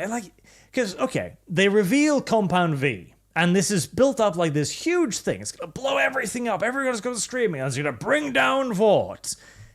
Season 3 comes around. Nothing really happened. Nobody really cared. Like, really? Nobody gave a shit about the fact that this one company had mass manufactured superheroes? Really? The U.S. government doesn't have anything to say about this? The UN, police forces, I don't know. It's like if they wanted to do more of a message about this, yeah, have the UN get involved and have like all the countries talk about this, not just it's a US problem. Only the US is corrupt and this is an allegory on how shit the US military is. And it's like, no, let's see the other things around the world besides, the US and the mentioned Arabs. Wait, hold on, no. They're doing a spin-off of The Boys in Mexico, so the cartels are going to get Compound V too, apparently. Okay. I want to see the souped up cartels. That will be fun. It'll be interesting to see what they're going to do with The Boys. I hope it'll still be good. And I hope it'll be something that we can actually kind of take from them, honestly, because Homelander is the sole good thing about that TV show now, and if it'll make the writers upset that people like him, then that is a very, very good thing. Imagine China getting this stuff. Imagine the Chinese military on Compound V. Service guarantees citizenship. Right, shall we move on to the Superchats then, unless you have anything else you want to add? The only other interesting news that I've seen was actually in the VTuber side of things. Apparently, Ethan Ralph and what's his name, Boblax, are starting to poke their head into VTuber stuff because Gator was hanging out with Kirsha. So there's a whole thread on the forums and stuff where people are trying to do dumb shit. So yeah, I haven't looked too much into it because I don't know how to navigate anything because I'm fucking stupid. But I plan on looking into this a bit more in the future. Well, anything the Gunt gets involved in is unlikely to end well. Yeah, I will definitely link you some stuff if I find anything interesting. I know another VTuber commentator, Curry Rinji, is doing Ethan Ralph stream. Well, did one yesterday, I believe, and is going to be doing some future ones. Well, I see no reason why VTubing shouldn't get its own blood sports arena. Let's ruin this one too. It's going to be something, and I believe Proctor over on TVA is also going to be having a thread on the whole Ethan Ralph thing as well. I can't believe that these people are still around. I know nothing about Ethan Ralph. All I heard was memes and jokes about the man.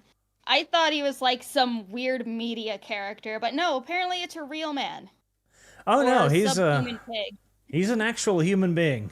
There's far too much video evidence of him to assume otherwise.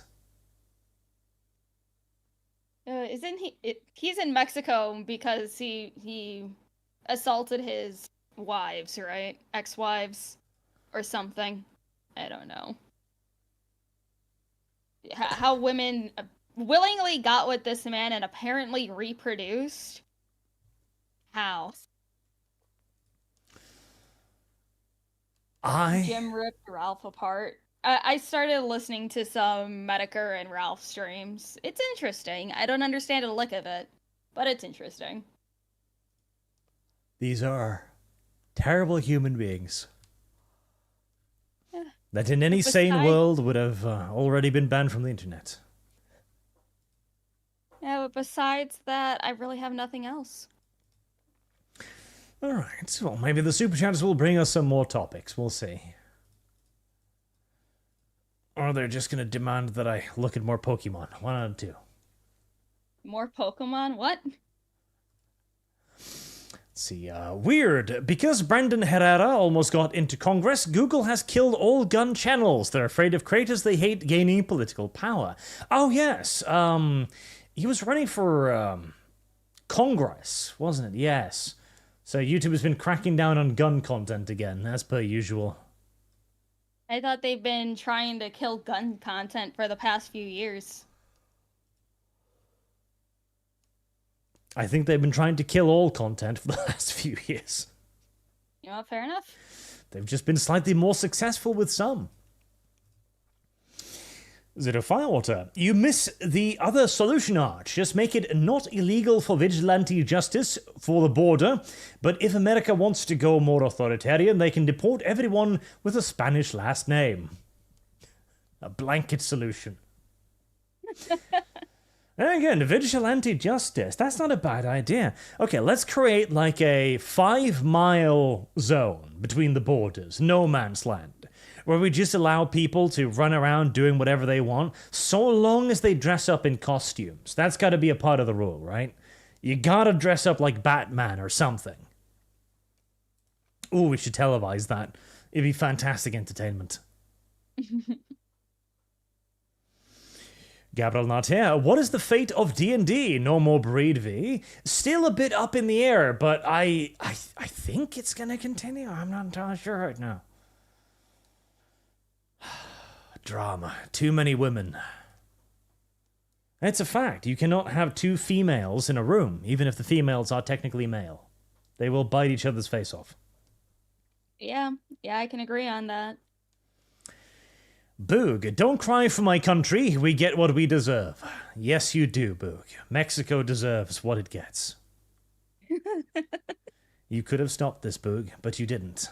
Now you have to suffer the consequences of your inaction. Actually,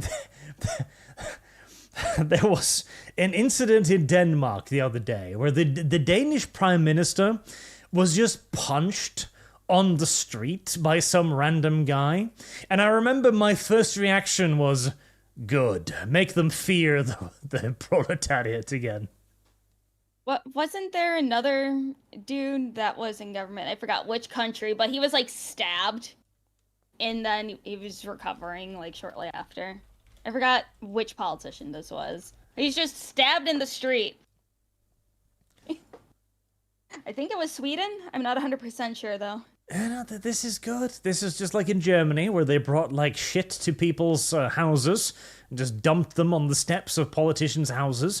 Politicians should be made to live in absolute, constant, mortal fear of the electorate at all times. That is the solution. This is what we must return to.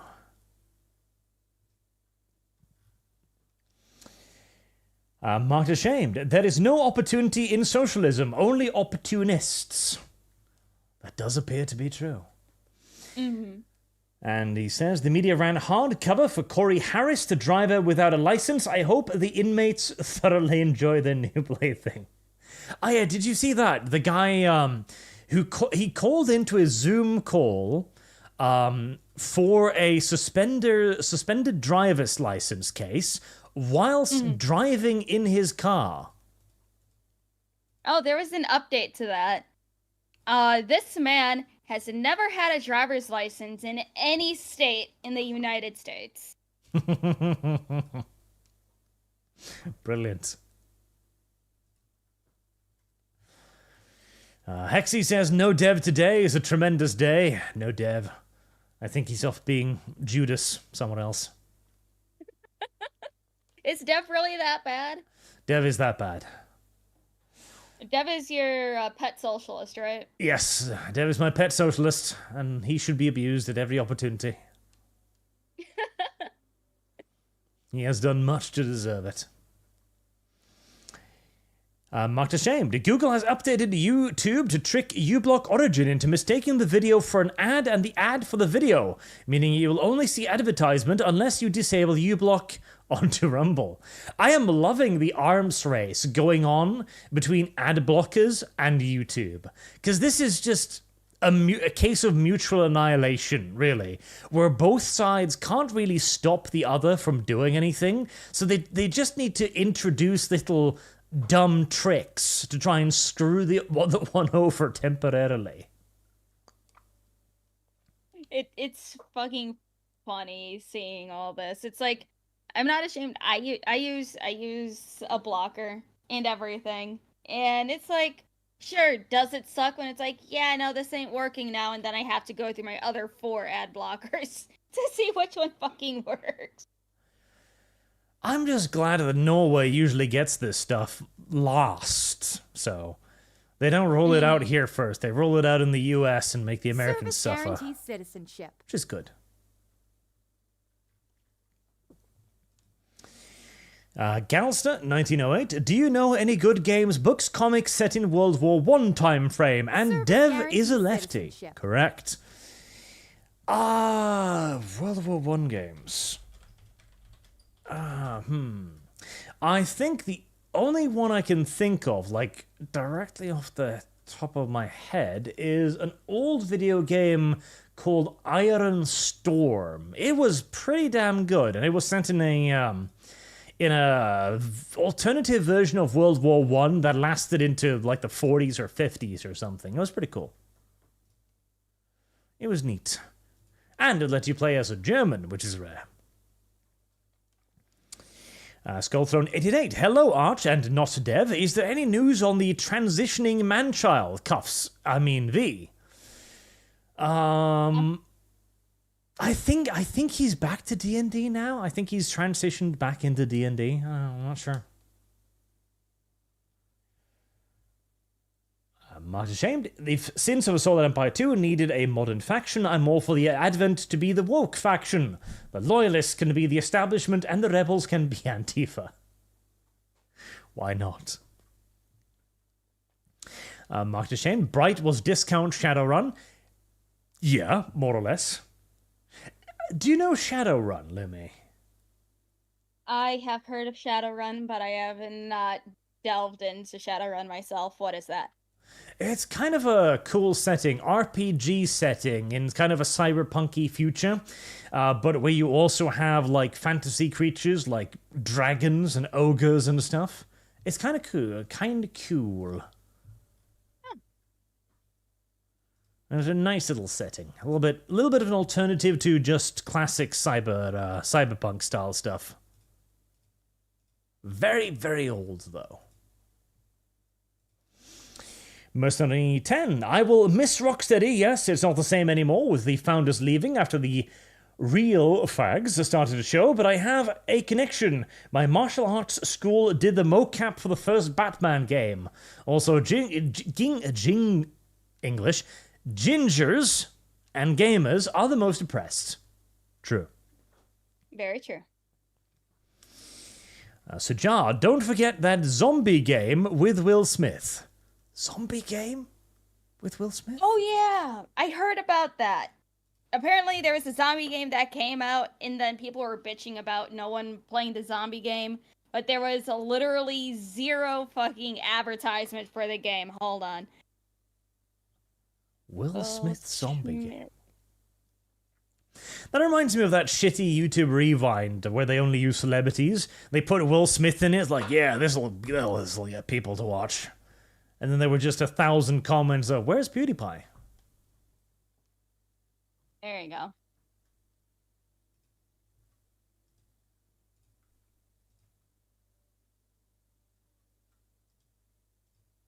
Apparently it's like a Chinese game.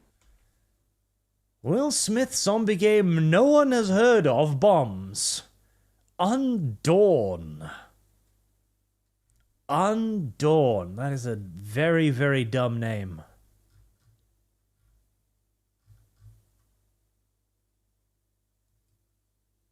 Apparently it cost $140 million to make. See, Undawn brought a revenue of just $287,000. Jesus. At least the month before it was. Let's see, Undawn.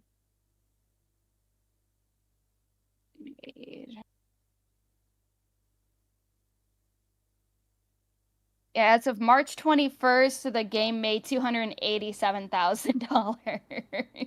That's a free-to-play game, too. Wow, that just seems like a terrible idea, by and large. Yeah, people don't want to play zombie games on their phone. They want to play games with big-titted anime waifus in them. Yeah. It was developed in-house by Tencent. Okay, so yeah, that explains a lot already. Tencent, the Satan of the East.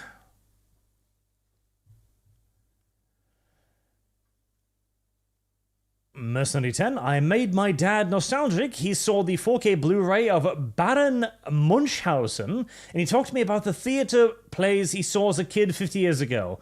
I made him so happy to see it. Please get your Teddy Gilliam copies before cancelled. Also, Acolytes, not Star Wars. I mean, you know what? That kind of does make a certain amount of sense. Honestly, at this point, like, is it Star Wars? We're back in the old Republic days now. It has no connection to anything at all. It might as well be its own gosh darn universe now. Like, is it Star Wars? Is it really? Do we need to call it Star Wars? No, just Disney Wars will do. They had so much to work with the novels, but then they said the novels aren't canon anymore, but then take things from the novels and say they made it up. Yeah, see, they couldn't even do that, because the novels were so, a lot of us built on, like, people like Thrawn, for example, and they can't have that. Thrawn is a man. We can't have that. He has to be a terrible human being.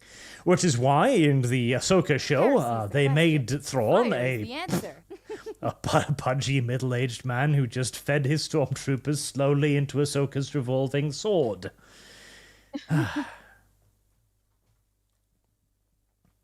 Nothing can be allowed to be good anymore. Reverend Norse says, Bright was fun as fuck. Sad the second film got cancelled. I didn't even know there was a second film planned, but that is sad now, yes. And Lancelot652, Bright was just Shadowrun, but without the cyberpunk.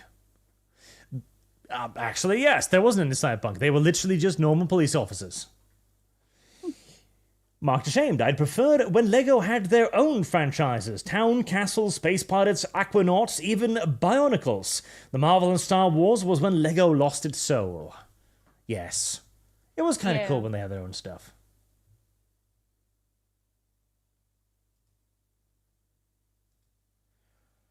And now I've misplaced my windows.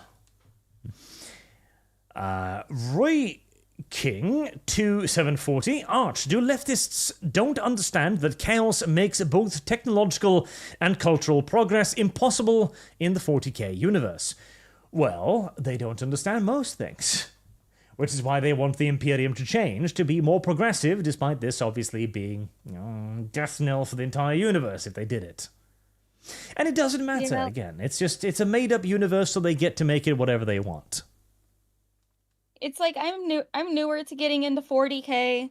I started watching some retrospective videos. Well, not even retrospective videos, just deep lore videos on like the very beginning of the Empire and the like everything. And I'm just slowly learning things, and it's sad seeing the state of 40k at this point. It's like my friend Tyler was the one that got me into it, and I have a handful of other friends who hang out in my streams that just love geeking over 40K. They spent way too much money on the figures and books and everything. And I'm just like, it's sad to see something that I'm just getting into get destroyed like this. I really hope that Space Marines 2 isn't going to be too terrible, because I see the 40K fandom just like divided on it. It's either don't buy the game because we don't want to, have Games Workshop get these, like, get this money. But the others are like, if this looks good, I want to buy it.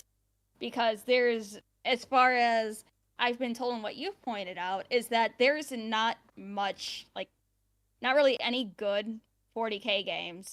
And people are, at this point, willing to take what they can get. Absolutely.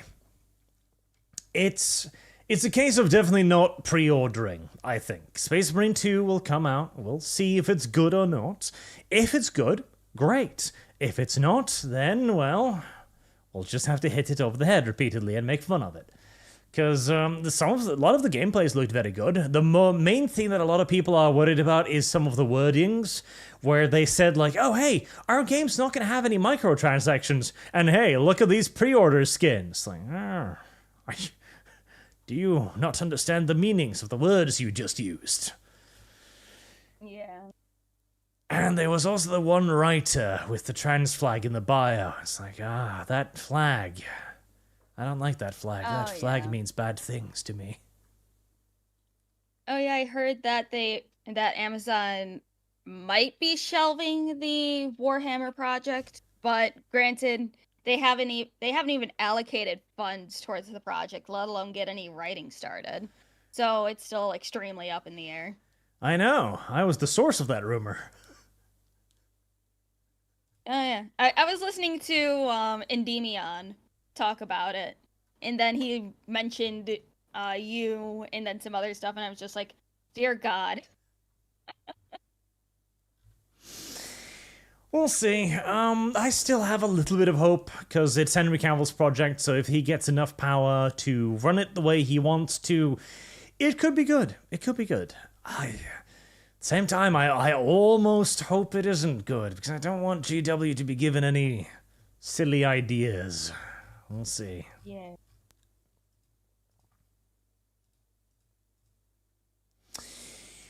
So Jar, typical small hat behavior. Watch Mexico get flooded with illegals, then start pushing them into the US. Biden also shot himself in France. I saw that. I saw an article. It's like, this proves that that Biden didn't actually shit himself at the D-Day memorial. Like, was there a need to prove that? What happened for you to say this? It's so fucking sad, because one, it's the 80th anniversary of D-Day, and not many people were covering it. And the most news coverage that I seen was, this is proof that Biden did not shit his pants, or, oh my God, look at Biden just shit his pants in France. And it's like, come on, there's these 100-year-old veterans that were there. We should be focusing on them, not Biden shitting his pants. And this is potentially like the last year that they'll be able to go there, because they're not going to be around much longer. It's like, I just find the entire the entire headline just ridiculous. Like, we have proof that the president didn't shit himself on stage. Like, what? How did we arrive at this point where we need the newspapers to prove to us that the president of the United States didn't shit himself on stage? What fucking world are we in? I can't help me. So, Why You Hatin' says, so the cartels are going progressive now. I mean, everybody else is. So why not? It depends on which cartel group it is, because there's not just one cartel group. It's like a couple of them for each part of Mexico or each city. because there are like, you know, just like every other gang dispute, there are like, you know, oh, this is my territory, you shouldn't be here. Well, no, we were here first, blah blah blah blah blah blah blah. So it's like, it's not just one, it's depending on who's surrounding her, who is she paying, type of thing. On that point, I would actually highly recommend the TV series Narcos, which dramatizes the various drug wars in Southern America. Very good television show. Very good. Yes.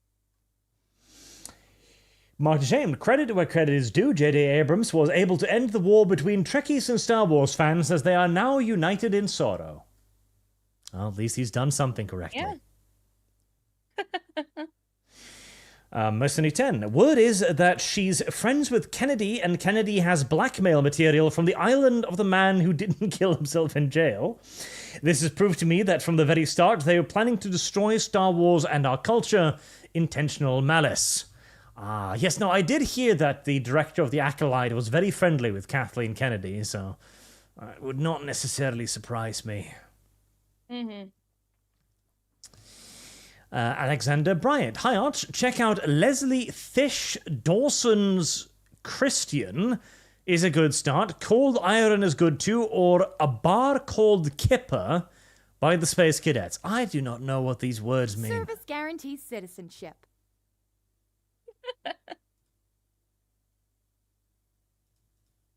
Weird hippie persons. Smokey M10. I live in a medium-sized town in Indiana. I was away at college for 2 years, and the Indian population at least tripled. That was a year ago, and now there are billboards in Hindi. Well, such is life. There was a recording from Japan about a member of a local Muslim political party bragging about how the number of Muslims had doubled in the last, 3 years, and going in the year 2100, Japan will be a Muslim nation. It's like, God, dude. Are you sure you want to be saying this out loud?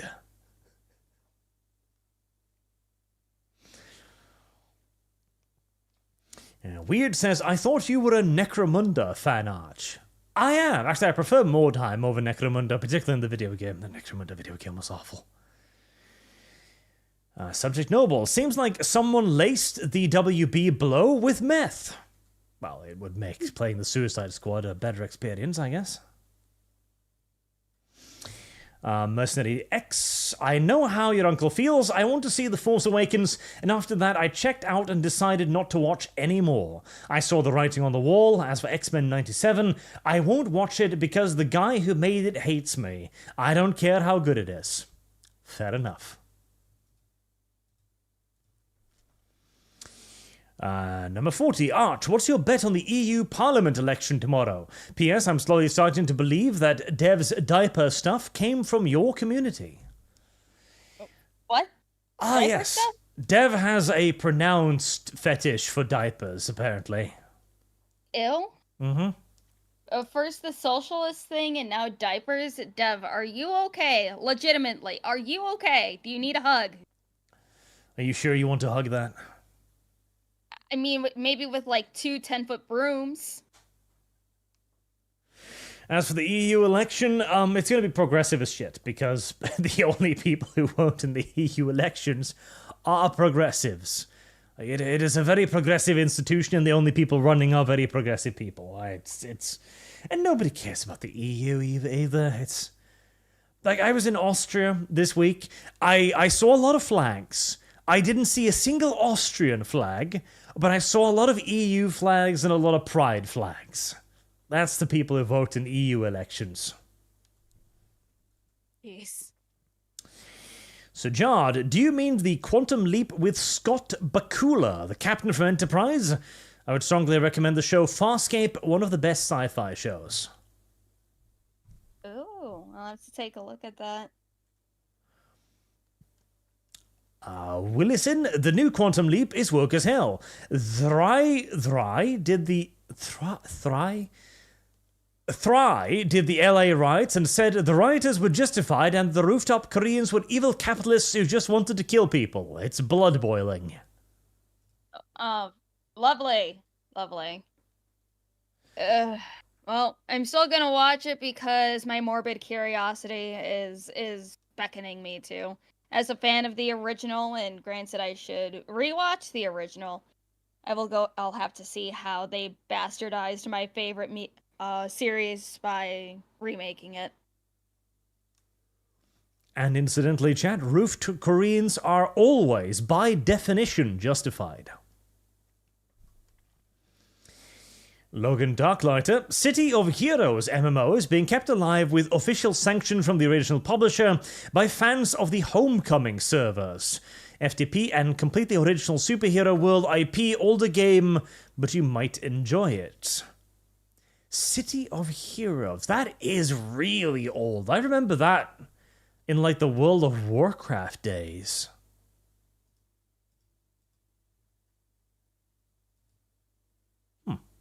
Well, if the community can keep it alive, then all the better for the community.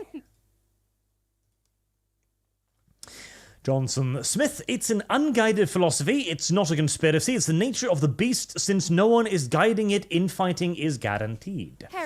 Yes, well, with the only direction they have from dear old dead Gramsci being destroy everything, well, they don't have any reason to stop, really. This, again, by the way, is why progressivism will inevitably head towards pro-pedo and pro-bestiality movements, because by definition, progressivism must progress. Otherwise, it becomes regressive and reactionary. Okay, I got a question because I'm probably just really stupid. So, one, this is funny. Chat said, rooftop Koreans are America's first and last lines of defense. God bless them. What's the backstory with the rooftop Koreans? The rooftop Koreans, during the LA riots in 1992, I believe, a lot of businesses were robbed and burnt, and, you know, the usual nonsense that happens when large quantities of indigenous Americans begin taking care of business. And they were allowed to run rampant everywhere because the police didn't have the manpower or the balls to do anything, except in the Korean district, where the Koreans, most of which being veterans from the Korean War with military training, grabbed their guns, coalesced on the rooftops of their buildings and shops, and then simply just shot anyone that got near. Okay, that's fucking hilarious. Okay, rooftop Koreans are great. Yep. It's the purest form of civil defense. It's always the Asians when they have guns and people go after their property. Yeah, no, it's over. Yay, rooftop Koreans. Rooftop Koreans are always justified. It is true.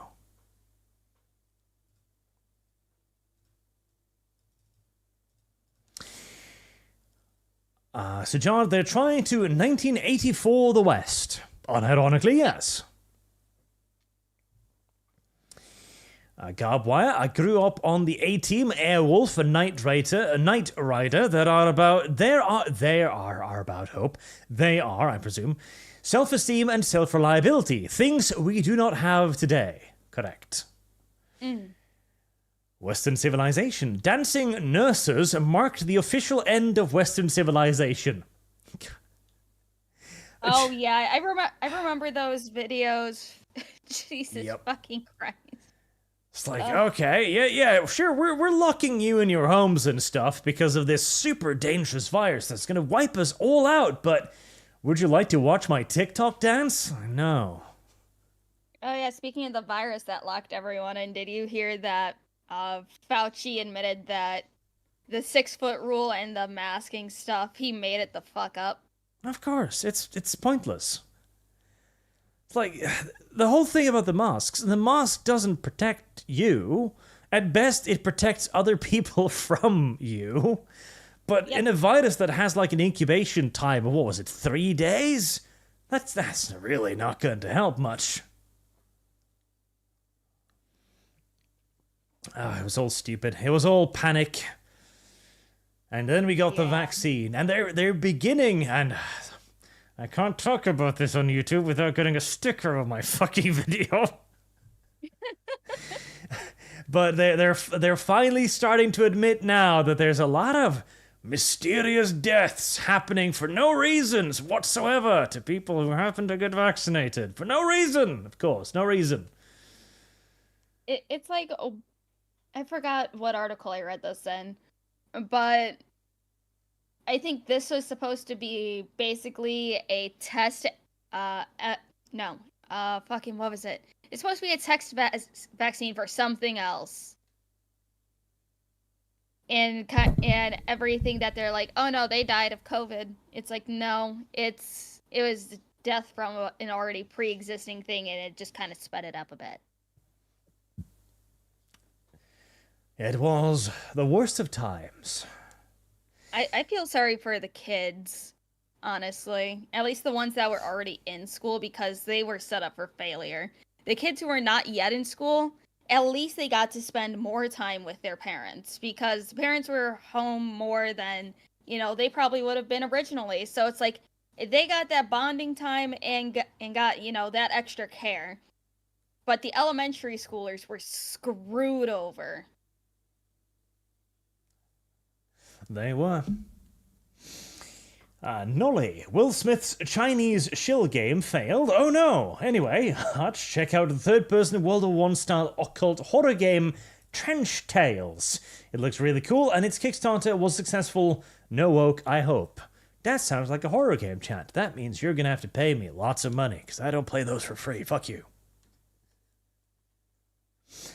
But ashamed. Looking for commission of Hushut, Chaos Dwarf, as a Warhammer 40,000 Chaos God of the Dark Mechanicus. Any suggestions or invite to the Discord? Any suggestions? Well, you're not getting any of my artists. I keep them all too busy. They're mine. Punkle, the rich are equally romanticized by socialism. It's that the only tool these people have is deconstruction, not creation.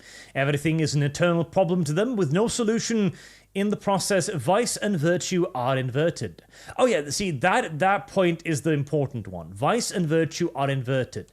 That is the real clencher of it, because they are trying to build a society that is the exact opposite of our society, because that was Gramsci's observation that socialism could not function in a world that had our normal, which he believed to simply just be the established rules of capitalism. Therefore, everything needed to be inverted in order for socialism to, grow forth. This is why we now have the complete destruction of anything and everything, because without Gramsci around to tell these morons to stop, it never ended. Because somehow I think Gramsci would look at the fursuits of today and wonder to himself, maybe we've gone far enough. Maybe this is not necessary to destroy capitalism. Heresy's the question. Fire is the answer. Dean Domino 25. When I think of Boeing whistleblowers, I keep remembering the scene from the Venture Brothers, where the Monarch henchman falls over dead from a poisoned dart with a position note on his back. I did it. The post-it note on his back. Alex Adamson, get this woman on more often. She's based. Oh, thank you. Angry Ghost becomes a member. Thank you very much, sir. Haplamage, I drive for my cunties. I'm presuming country's version of Uber Eats. I completely agree that in 90% of the cases, it's laziness. You do get the odd cases where customers is clearly disabled or too drunk to drive, however. Yep. In those cases, it's far more fair. Wolfsbane, work in retail. I remember a lady spending $200 on golden crab legs and shrimp. Note, a regular crab leg sells for a fourth of golden crab legs per pound. Well, if you're going to be fancy about it, Rangi has been a member for 15 months. Thank you very much, sir. We have more entertainment coming out than ever before, and the majority of it is bland, tasteless slop at best, even ignoring the political nonsense. Oh yeah, There is more entertainment now than ever before. Just too bad the majority of it's shit. Mm. The Real Holstater. Wish Dev was here to defend the poor innocent welfare recipients who definitely shouldn't be encouraged to leave the planet ASAP. I advocate for drug testing for welfare. Subject Noble. I remember driving to Taco Bell at 2 in the morning, hammered on the hard stuff with my buddies. Good times, bad hangovers. Mario Trujillo. Another reason to hate the DoorDash. Their system sucks. 16-inch donkey dong. There have been times where the pick driver has arrived before the store got the order. I can go on, but I don't have cash. Well, you need to start doing DoorDashes so you can super chat me. JJ Sickman, polygamy, wouldn't that diminish the impact of NTR? Oh no, I think it would increase the impact of NTR, in fact. It would make it better. Marksman of 117B. Hi, Lumi. Snake needs more cheese. Snake needs more cheese. Wolfsbane. Removing Paul means the Bene Gesserit won. I suppose it does. And that the galaxy's doomed. Gabriel Natia. I think the trailer is narrated by Paul. He is explaining how he is looking at possible futures and past to find a path that avoids the horrible outcome he foresaw, like in the books. So we get to be one of the pointless futures in which everything goes to shit. It's kind of sad. Wolfsbane, I mean Bene Gesserit. I hate autocorrect. Everybody does. No one says Quidditch Champions has that loot box aesthetic. It does, and it's going to have loot boxes too. Zero Firewater, just get rid of welfare. It makes people dependent on it, puts a burden on the state, and makes people poorer in the long run. See, a little bit of health care is fine. If you genuinely are incapable of working, then healthcare is a better option than asking you to self-delete, basically. The Canadian version of healthcare. But it is way too easy to get on welfare, and it is way too hard to get off welfare. Mm-hmm. Alfarius. Arch is D&D dead. Love listening to it when I work on nights. Not dead yet, at least not guaranteeably. Abyssal Dragonslayer. Question. Why do almost all VTubers make their persona lesbians? Is it because they are IRL, or does it have to do with the Japanese idol rules of having no boyfriends? I mean, I'm not a lesbian. My VTuber is not a lesbian. I objectify men and women equally. Well, there you go. Zenothium 15. Arch, you need to play the Catholic school monster girl dating sim. It sounds unbelievably funny. Pay me. Sujad, Arch, off-screen, look up Saria Reclaimed. The protagonist will meet your taste of attractive brown girls. Well, I mean, that does sound good. Saria Reclaimed by Velminth. Okay, I'll have a look at that later. Mario Trujillo. Hey, Arch, how long until GW partners with Lego? Oh, God help me. Not long enough. It is going to happen. It is unironically going to happen. It'll be disgusting. Real Holznator. Lincoln logs are why you were all dumb to ask Sargon for nails in Crusaders. You don't need nails to build wooden structures. In Sargon's world, I guarantee you I would have. Adherent of Lady Columbia. Norwegian copes as the Danes get richer with Legos. Denmark will sink into the sea long before Norway will. Sujard, Pandora. First Contact is a great Civ-style game. It actually is. I enjoyed Pandora. It has nothing to do with Avatar, by the way, chat. It's actually a good Civ-style game. Marksman of 117B. As a fellow Latino, that's Latinx, my dude, you have to admit how legal migrants swing to closing the border is funny. My home country, as El Salvador, is a promising backup. Alex Adamson, tell me now, miss, how many Total War games do you play? Answer correctly and you will gain 150 new subscribers here and now. Hold on, what? I zoned out. How many Total War games do you play? How many war games do I play?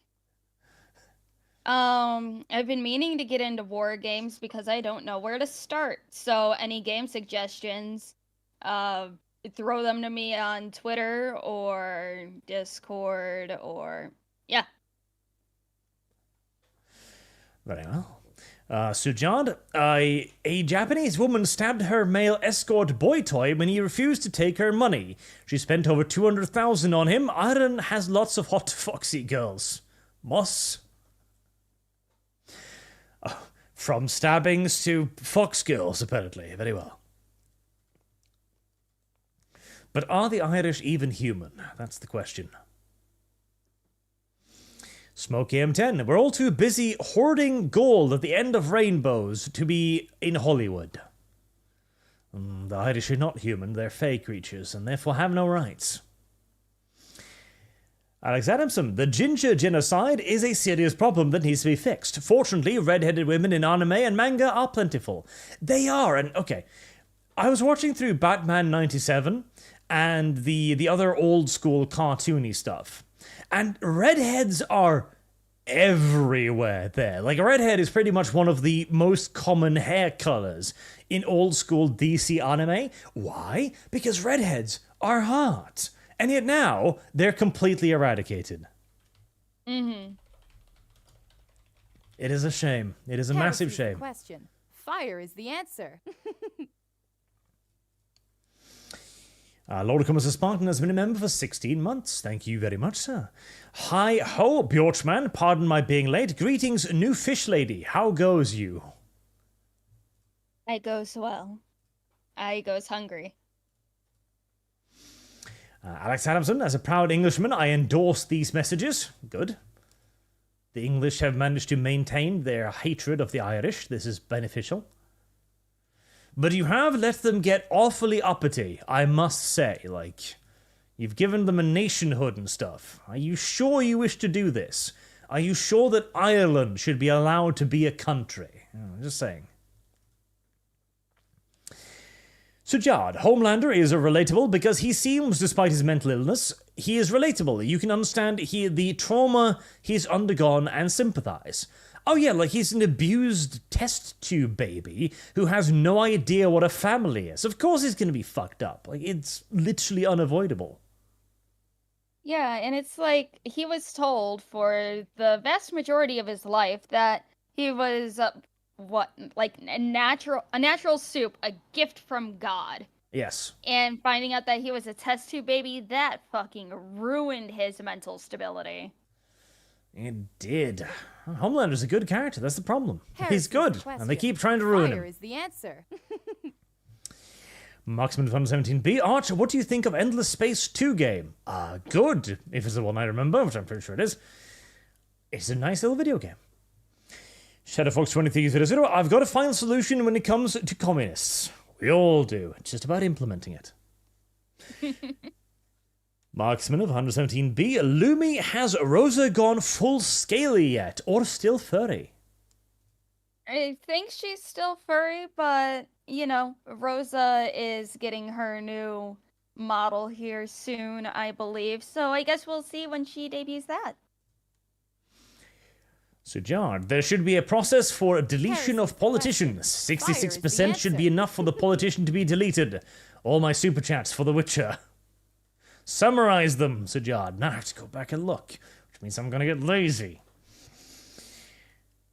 Doc Lelouch, the world needs more base VTubers. It is good to see someone with the balls to talk to Arch. Pippa and much of FaZe, Kirsche and Smug Alana are good starts. Will be cool to add your content too. Yeah, I love Pippa. She's great. I only watch her every once in a while because my work schedule doesn't allow me to watch her streams. I love the White Fox woman. She is great. I adore her so very much. And I just started watching Smug stuff, so I look forward to watching more of her. Guarantees citizenship. Why You Hatin' says, your YouTube What I'm a Law series is excellent. I love the moving art. I'm happy to hear it. Service guarantees citizenship. Jerome Morgan, this proves that those people died for nothing. Yes. Yes, it does. The fact that the 80th anniversary of D-Day is a discussion about whether or not the American president shat himself is not an endorsement. Lord Comus Spartan, Dawson's Christian is a song about a space ghost ship that hunts pirates. Catchy song, tickles a fun part of your brain if you like that sort of thing. Dawson's Christian is a song about... You're all weird. Sujad, I work in IT. The thick Indian accent that you can't understand is intentional. You should dislike Indians. Also, I'm drunk, playing Ghost of Titsushima. Well, that does sound like a good video game, if nothing else.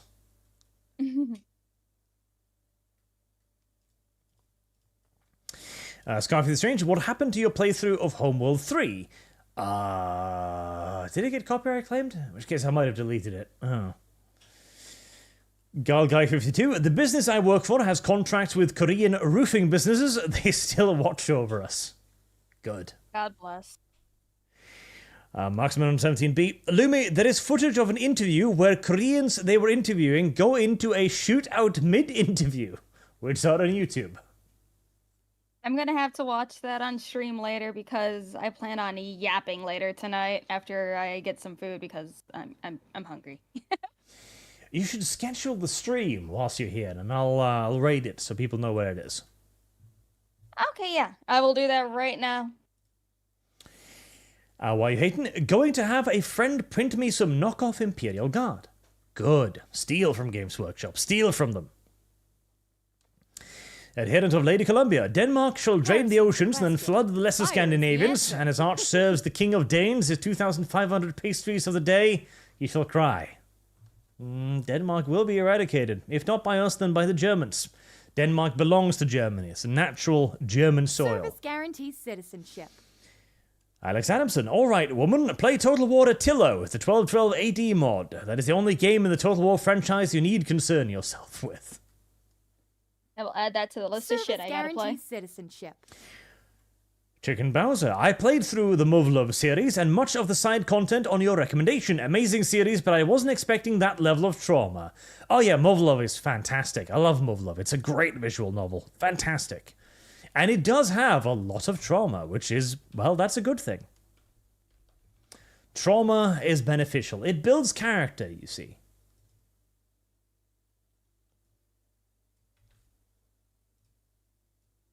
Stop scrolling YouTube. Sandum, sadly, the main roof Korean guy passed away, I believe, earlier this year. That is tragic.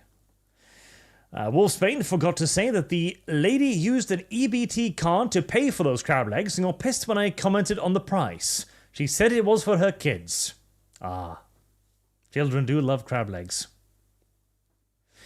Angry Ghost for $100. Thank you very much, sir. Howdy, Arch. If you could swing Lumi, Kirsche, and Pippa on the same stream, well, that would be amazing. Great show. Are there any good TTRPGs out there? Not D&D 5e and Pathfinder 2e. I would recommend Rogue Trader. It's pretty good. I could get Kirsche, and I could probably get Lumi as well. Can't get Pippa. Pippa is a corporate VTuber. Corporations do not like Arch. He is too controversial for them. Oh, Fishman hardly wants Pippa to interact with Kirsche stream-wise.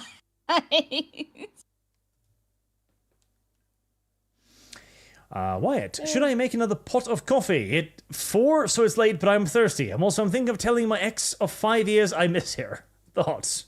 No, don't. Do not text your ex. You guys are exes for reasons. This is... It's like how people say that, oh, I'm friends with my ex. No, don't even be friends with your exes. That is a fucking bad idea. That is a drunken night waiting to happen bad idea. And then you're going to be like, fuck, how'd this happen? Oh no. Huh. We're back in a relationship. Oh no, why'd she stab me? Don't. Indeed, don't. It's 4, get a drink of water, and then go to bed. And then instead of texting your girlfriend or ex-girlfriend that you miss her, just text her, fuck you, and see what happens. Adherent of Lady Columbia, I recommend Rise of Nations. Simple, yet fun. It is a good game. Alfarius Omegon, Arch, would you rather be with Dark Eldar or Tyranids? Citizenship. Be with? Well, I'd rather be with the Dark Eldar. Or be eaten by, in which case that'd be a different one. Mark Shane, is Dune better as a board game or a video game? A video game, because you have a lot more options there. Nolly, Chocolate Anime Women Arch, have a look at Vagrant's Lustful Temptation. It's got my favorite unexplored kink English dub. Is your favorite unexplored kink English dubs? Well, that's an inventive dub, fetish, if nothing else. And Zero Firewater, Songon needs to use the leash on Rags. He always tard wrangles V at every opportunity, but lets Rags get away with everything. Also, supers go to Pony. Oh, good. More to the My Little Pony Smash or Pass fun. Fantastic. What the fuck? My Little Pony Smash or Pass fun? Yes. Archer, okay. I let chat pay me to do dumb things, and chat seems to enjoy it. Also, you need to. Are you going to be doing all of the generations, or just what was this one? Gen 5, Gen 4? Well, I mean, the earliest ones are just horses, so I'm gonna skip that one. At least the recent ones. Just horses. At least They're the recent all ones. just horses, Arch. At least the recent ones have like magic and wings and shit. So does Gen 1. There's Pegasus and unicorns and regular ones, Arch. And big eyes, which makes them look like anime creatures. See, look at guys, Arch is already trying to justify why the new ponies are better than the old ponies. They are better than the old ponies. The old ponies look weird. The old ponies just look fucking really, really creepy. I mean, yes, the old ponies do look a little funky, but also the storylines were kind of better, in my opinion. I was a Gen 1, Gen 2 fan. I still have some of the old Little Pony figures from when I was a kid. And it's like, I like the storylines of the Gen 1 ponies a bit better. I have no knowledge of the Gen 1 ponies beyond, I think my cousin had one of the ones that you could twist its neck. And that's about it. I mean, fair. Very fair. And I had no knowledge of the recent generation of ponies until chat thought it was funny to make me watch it. And now I know about ponies. We will have to watch one of the one of my favorite old My Little Pony movies, because the one with the fuck, I forgot what it was called, but it was this dark castle thing that would corrupt the ponies and shit. It was fucking brutal watching that as like an 8-year-old.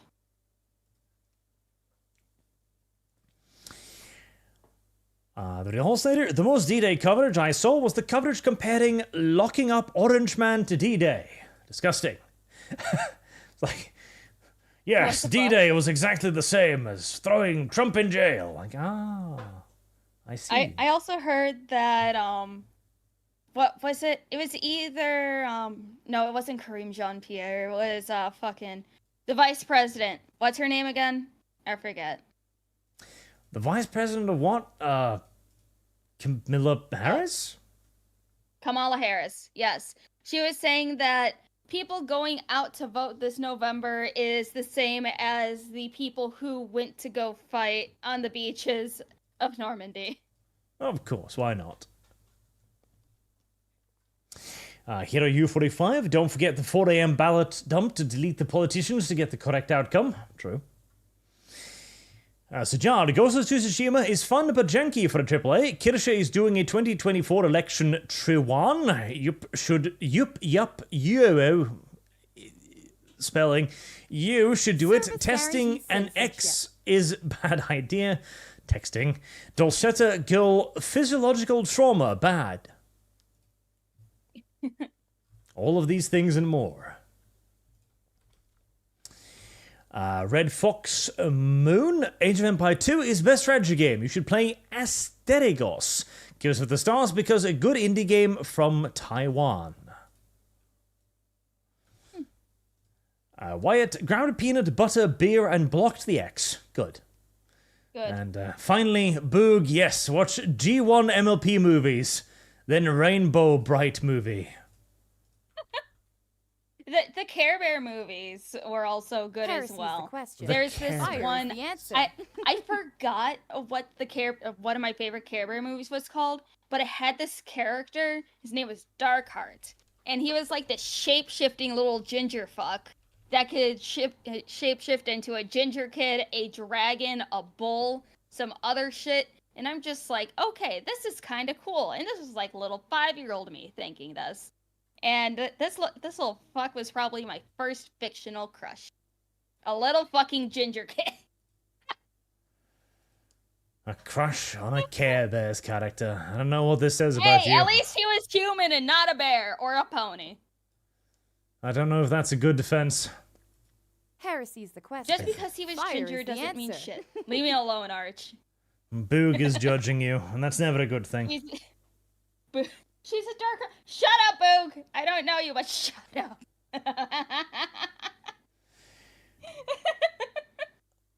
And Alfarius, your answer is acceptable. Drink this. It is trust. Very good. And with that, we are... No, never mind.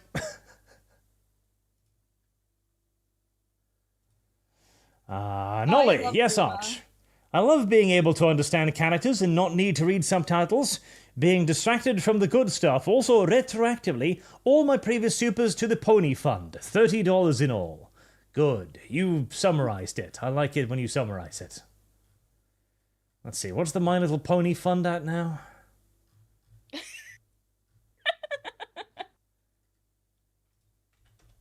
My Little Pony Fund is at $266 out of 500. You're still not there, chat. You have a long way yet to go. And Dark Lelouch, by the way, Rima Evanstar is also great. She does a good docu-style coverage and collabs with Legal Mindset regularly. Based YouTube lawyer who did eviscerating coverage of Disney. Another based kitsune. Rima Evanstar. Okay, I shall... Rima is a horse, not a kitsune. And Rima is fucking great. I adore her so much. Rima is a horse. Good to know. Boog, Darkheart is the old school Wonler. I know he's the old school Onceler. You don't need to let me know this, Boog. I am already well aware of it. But most people don't even know who Darkheart is, so I automatically win.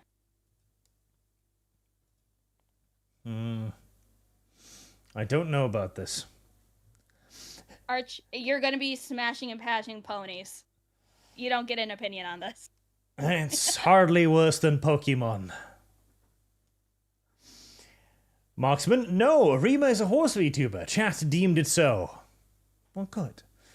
So John Kelly Bundy is first crush. Very hot. And Boog, Darkheart is the old school Onceler from the Lorax. He is correct.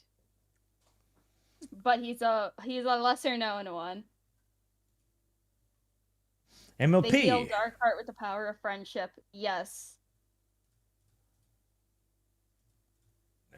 Now YouTube is beginning to become dumb. Why must YouTube do this to Arch? It's because Dev showed up. Dev. Heresy's the Dev, question. go away. Fire is the answer. Dev. Another Texan Bull. MLP? Oh my. Look up ponies versus the French. No. And Boog, all my super chats go to the MLP fund. You didn't summarize it, Boog. How am I supposed to know how many Mexican pesos you offered, huh? Here, Boog, I'll be generous. I'll round it up a little bit. There you go. Hello, I'm here. I heard you summon me. Fire is the answer. Dev, why are you alive? I'm sorry I couldn't make it today, but I'm back from all my responsibilities. You missed out. The chat missed you so much. They're like, man, where's Dev? Service guarantee. Oh, really? Where's Dev? No, not really. Yeah, I have a feeling they were all like, yes, and there's no Dev today. They want me to replace you. Oh, you can if you want. Maybe once in a while. Service guarantees citizenship. So hi, Arch. How's it going? Hi, Lumi. Nice to meet you. Nice to meet you too. Don't get too close to the socialists. You'll catch communism. I'm not a. I mean, that's what the broom's for. Oh my God. There's already a Dev super chat. Arch, you're making money off me just by being here. I know. You're very profitable.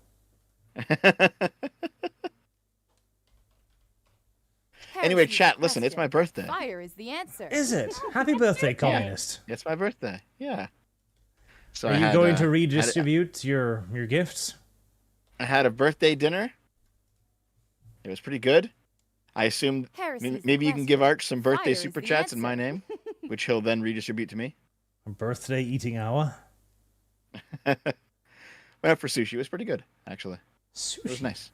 You must have a cake for birthday. Sushi is not cake. Yeah, I'm not actually a cake fan, to be honest. Dev, I've seen... Believe it or not. I know, but believe it or not, I'm not a cake fan.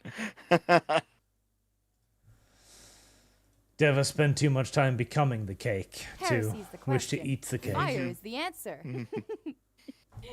Anyway, sorry I couldn't make it this week, Arch, but I'm pretty sure I told you in advance.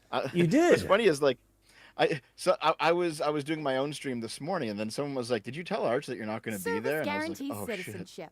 Did I tell Arch that? Am I going to spring this on him hours before the show?" But I'm pretty sure I did. Yeah. You did, and then you sent me a reminder message to be like, "Hey, I told you this." Like, yes, I know. I responded to you telling me this. Wait, did you? You didn't yes, to me. I did. Hold on. Let me see. No, you didn't. You left me on red. No, I did not, liar. Hold on. Open the DM with me right now. Where's your response? I see it right here. What does it say?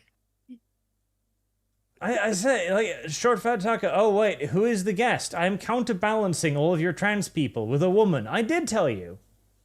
Yeah. No, I know that. But then, like I said, reminder, Arch, no Dev today. Yeah, but that's I told later. You last week, just in case you forgot. Yeah, no, I told you. Like, or maybe you told me on after D&D or something. I don't know. Yeah, something like that. Yeah, because I responded to you. I told you. We communicated. Because you were traveling this week as well. Yes. How was that, by the way? Progressive. Really? A lot of trans flag and stuff in Austria. Fire is the answer. Damn. I'm glad they're continuing speaking of their progressives. I saw a bunch of the Summer Games show or Summer Games Fest shit. Man, there's a whole bunch of very far left people making video games in Norway right now. There's a lot of these Norwegian indie devs who are all they thems with like the shaved side of the head and blue long hair, and you can't quite tell what they are. Oh yeah, that's entirely normal. We still have one of the freakiest human beings alive as an official Norwegian. Really? Oh yes, let me see if I can find the Norwegian cat woman. There's a Norwegian... So hold on. This isn't like a cute anime cat woman, is it? Service guarantees citizenship. No. Well, I mean, she's not as repulsive as certain ones, I guess. But, there we go. We'll put it in the link channel. She realized she was a cat when she was 16. Oh, did she? Yep. So does she shit in a litter box? Of course. Oh. Jesus.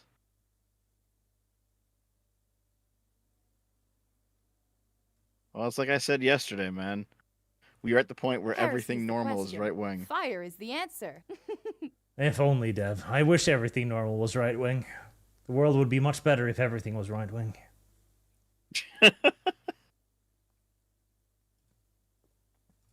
Heresy's the question. We shall move towards a more right-wing world, Dev, and you cannot stop me. Why do I want to stop you? Because of your socialist ways. No. Stop with the slander. Maybe he's reverting his socialist ways and he's becoming a normal man. Normal men Dev, are you a normal man? I mean, kinda. He's getting there, see? Do normal men like traps? Nope. Well, there you go. I'm automatically excluded. I've watched too much anime. Alpheris Omegon. Dev brings bendy straws to bathroom because he likes the taste of piss. That came out of nowhere. Fuck. Sujad, US government stole InfoWars. The bastards. Oh, did they finally break into InfoWars to steal all of their stuff, did they? Yeah, he was crying live on stream. It was fucking sad, man. They're taking everything. That. He has to like pay out that giant fines for like liquidating his company or something. Is that the story? Oh yeah, because I'm sure the recording equipment there is going to be worth the $1 billion he owes. He never should have been sued. It's like, yes, fire is it kind of shitty that, he was saying what he's saying? Yeah, sure. But freedom of speech. It's not like he was going out there committing hate crimes or, hurting people. He was speaking words. It was fucking stupid. Dev? What? I'm waiting for you to defend the state in this matter. Why would I do that? I mean, I recall looking into it, and I think they managed to get him because they could prove slander, and he was told to stop, and he didn't stop something like a few dozen times. So it's like, okay, at this point. But man, even then, what does your average slander charge actually get you for a punishment? It's got to be nowhere close to $1 billion fucking dollars. That's ridiculous. You know what I mean? Thank you for defending the state's actions. I think it's pretty clear they just wanted to fuck with him, to be honest. Mm-hmm. Why would I defend the state? I think they got him. Dev. What? Elmer Yanninger, how much money for you to make the entire Skaven RP public? Well, I don't know if I even have it anymore. I think I do. Trintovai, hey Arch, what happened to your video on Chaos Cults? Not the logistic ones. If it's not on the Lore channel, then it probably got yeeted because it got demonetized for reasons. Red Fox Moon, eating hour, more like eating day. Kick Dev. Didn't eat that much, to be honest. I posted pictures of it. There's not that much food there for 3 people. Yeah, Dev, but did you eat all of it? No.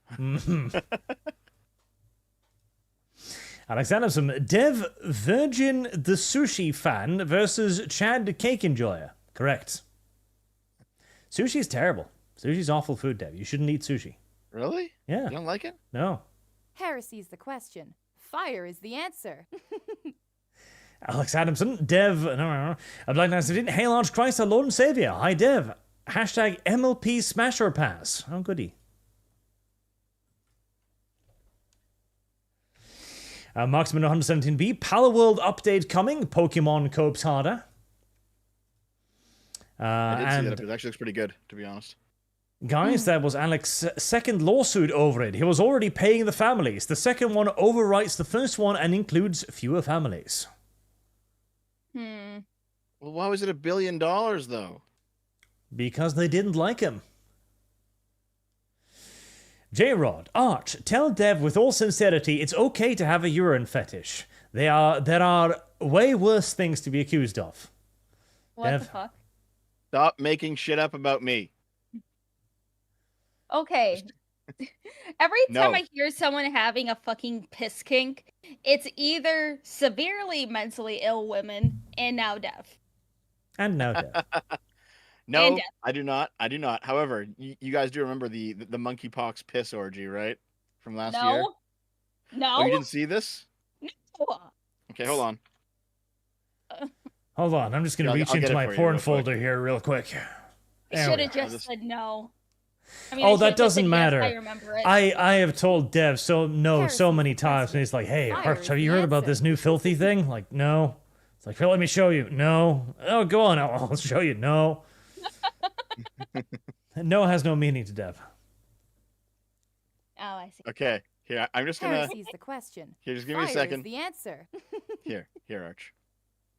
If you don't mind, can you just read off these 4 posts here real quick? Oh, what the? Let's see. This was from the height of monkeypox, like last summer. Are there any N-words or anything in here, Dev? Nope. Oh, good. Babe the Pig Boy, that's her name. Hi. So I have monkeypox, not fishing for any sort of sympathy, but since I'm already known for being pretty unabashed on the internet, I figured I'd give an honest account of how I got it and how my symptoms manifested to hopefully educate anyone curious, so strap in.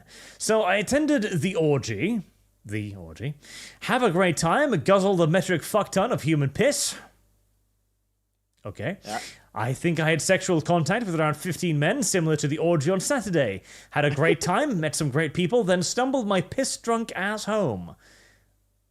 I must ask, Dev, is pee intoxicating? I don't fucking know. Only Dev. He continues. So finally, I got back into the swing of things and attended a friend's birthday orgy. Yeah, birthday orgies. Listen, you know your friends have a party. Oh, it's time for the birthday orgy, guys. We gotta get together. There's something wrong with gay people. Saturday the 9th, I had been watching the news on monkeypox, but the general feeling on it really were and still are developing by the day, so I, nor anyone else, was especially worried. My 2 cents, it's reductive to tell gay people to not have sex. It didn't work in the early days of AIDS, and clearly it's not working now. But do your best to make educated choices. Check your county's case numbers frequently, and if you can, avoid groups and anon encounters. If you can. Like someone's holding a gun to your head and saying, "Drink the piss, bigot." If you can, avoid group and anon. Like, okay, here, you could just not go to the gay piss orgy. Heresy's the question. Like, fire is the answer. While monkeypox is happening, you could just stay home for a bit. You know, cross a few of those piss orgies off your fucking calendar. I just think there's something really wrong with gay people. Just something terribly, terribly wrong. Looks at Dev. Listen. Most of the gay people that I know are not like this, okay? Most. That means there's some. The one that I do recall being a degenerate, I don't really talk to him anymore. What's the percentage here, Dev? Oh, overwhelmingly non-degenerate. They're just normal people. Heresy's the question. Fire is the answer. So yeah, this was back when they were saying, listen, you can catch monkeypox through a bunch of different ways, you know? Casual skin-to-skin contact. Okay, yeah, fair enough. All right. Exposure to saliva, exposure to mucus. Okay, that's fine. Exposure to pus from one of the burst, blisters or whatever. Okay, fair enough. But for some reason, it was 98% gay men and 95% through sexual contact that monkeypox was spread. For some reason. There was also that couple that had a dog that had monkeypox. Yeah. What? Yep. Oh my God. There was a dog and 2 children that ended up having it. Yeah. And then as soon as that became news, no one talked about monkeypox anymore. People say that women have the weird fucking kinks. Well, you probably do. Let's see. Lumi, your opinion on BL? What's BL? Yeah. Uh-huh. And that's pretty tame. Don't get me fucking started on the various gore, guro, and other stuff that I do enjoy.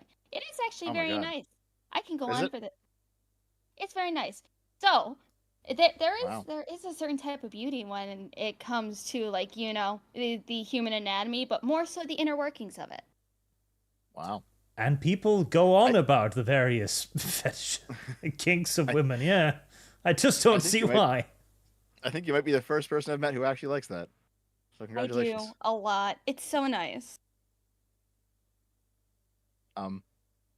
So you are more degenerate than me. Like, all jokes about me aside, right?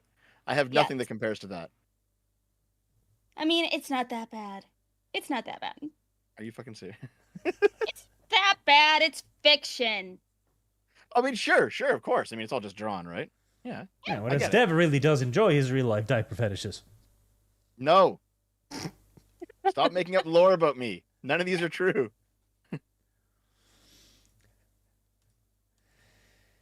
I am literally surrounded by fucking filthy, dirty degenerates. Well, Sargon's not like that. He's pretty normal, isn't he? In fact, Sargon's almost puritanical at this point. Yeah, but you know he probably has a freezer full of, like, neighbors or something. No one is like that. It's like, oh yes, I enjoy missionary sex with the wife. No. There's some buddy parts somewhere in Sargon's house, but I'm not going to be the one to rats him out. Anywho, Black917 says it was a violation of the 14th Amendment. Excessive fines. MLP Smasher Pass. Thank you. At the head of Lady Columbia, I think they bumped it down to 85 million instead. I mean, that would be a bump from 1 billion to 85 million. No one. Good. Sushi is the first step towards surströmming. Correct. It's degenerate. What? Marked ashamed. Which StarCraft faction would be stronger? 6 to choose from. Terran, Zerg, or Protoss from Brood Wars, or Terran, Zerg, or Protoss from StarCraft 2? Zerg, because they eat everything. Simple. Yeah, I quickly looked it up. So, yeah, the Sandy Hook families have decided to settle $85 million paid over the next 10 years, rather than the $1 billion. Wow.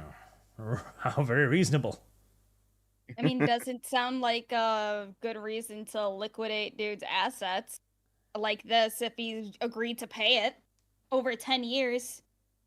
I mean, the problem is they're not even his assets. I'm pretty sure the studio and everything was listed in his wife's name or somebody else's name. But, you know, he works there, so... Mm-hmm. I've been seeing some other creators offer their studios and stuff for him to use. Yeah, he'll probably land on his feet, to be honest. Hex, where did you get Dev's alt Twitter account? Heresy's the question. Oh, God. Fire is the The answer. monkeypox thing. Oh, that's not my That's fault. what Fuck you. you're referring to. Oh. I've known you for 30 seconds, and dear Lord. Listen. Do you want to know why this happens? What? It's because I admit to liking traps, and I'm not ashamed of it. And ever I mean, since then, everyone's been trying to pin everything on me. It's like, it's just traps, guys. Come on. I have friends who like traps. I have a friend who's a femboy. So, like, Nice. It's fine. Yeah. I don't know about fine. I think condemnation is in order. Blaze Stone says, Dev, it's okay to have weird fetishes. We can't possibly think any lower of you. Just admit it. Jokes aside, good chugga video. I'm glad you're finally being honest about your diaper and pee kinks. Hashtag MLP Smasher Pass. I'm glad you enjoyed the Chugga Conroy video. It took a long time to make. People seem to like it. Yeah. You seem to enjoy the smell parts of it as well. Yeah. What, did you hear about that, Lumi? You know that story? No. Do you know Chugga Conroy? I know of him. I don't know him. Yeah, he's a Let's Player, right? Well, he was basically caught out doing some weird feet fetish roleplay in DMs with some people. Mm-hmm. And it spiraled out of control because there was a whole bunch of lies in there. Because of the 3 women that came forward with credible allegations against him, the first one cut out all the parts of the DMs where she consented to everything that was done. The second one cut out the part where they were in a 10-year relationship and they both hid it. And the third one, what was the third one? Oh, the third one cut out the part where they had some strange quasi-sexual conversations 14 years ago when he was 19 and she was 15, so underage. However, he never took advantage of her, and he distanced himself from her. And then she came back as an adult and said, yeah, I was completely fucked up. I was trying to get you. I was, as an underage girl, trying to bait you into fucking me. And thank you for not for cutting contact. And he said, "Yeah, I knew what was going on. I understand." Guarantees citizenship. And like, so all of this context was cut out. All the logs were dumped, trimmed down to make him appear as if he was the worst fucking possible person in order to destroy this guy's career. But these were just basically 3 progressive women who came out and slandered him with selective editing of their logs. So it was a terrible situation. But it's the sort of thing you see all over the place when it comes to left-leaning people, frankly. However, no one remembers any of that shit. What people remember is this line here. I'll post it in the link channel, where Trigger Conroy says because he was in defeat, says about her feet, "Big and stinky, you've got it all." Ew. How is his thing? Was the feet? It's like I've been seeing so many women either just like actively lying or wait, hold on now. Rewording. There's been so many women being exposed of lying about so much shit towards men, which is like, okay, people will expose that, people will be up in arms about it for exactly 36 hours, and then they'll completely forget about it. But if the man is proven innocent, that nothing happened, they will hold it over their heads for the rest of their fucking lives. And I hate it so much. And it's just these last couple years, there's been like 4 dudes that were falsely accused of shit. Fire is the answer. It's heartbreaking. And it's like, people will always give men shit. I hate it. Men do have feelings too. Yes, chat, even Dev, he has feelings too. Thank you. And it's like... Yeah, there's been a lot of cases. There's been a lot of cases. It's always like, generally guys who are maybe a bit immature.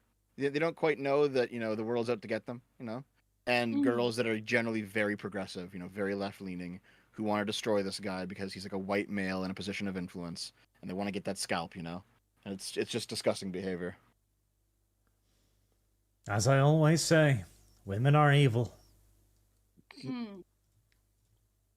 And Dev.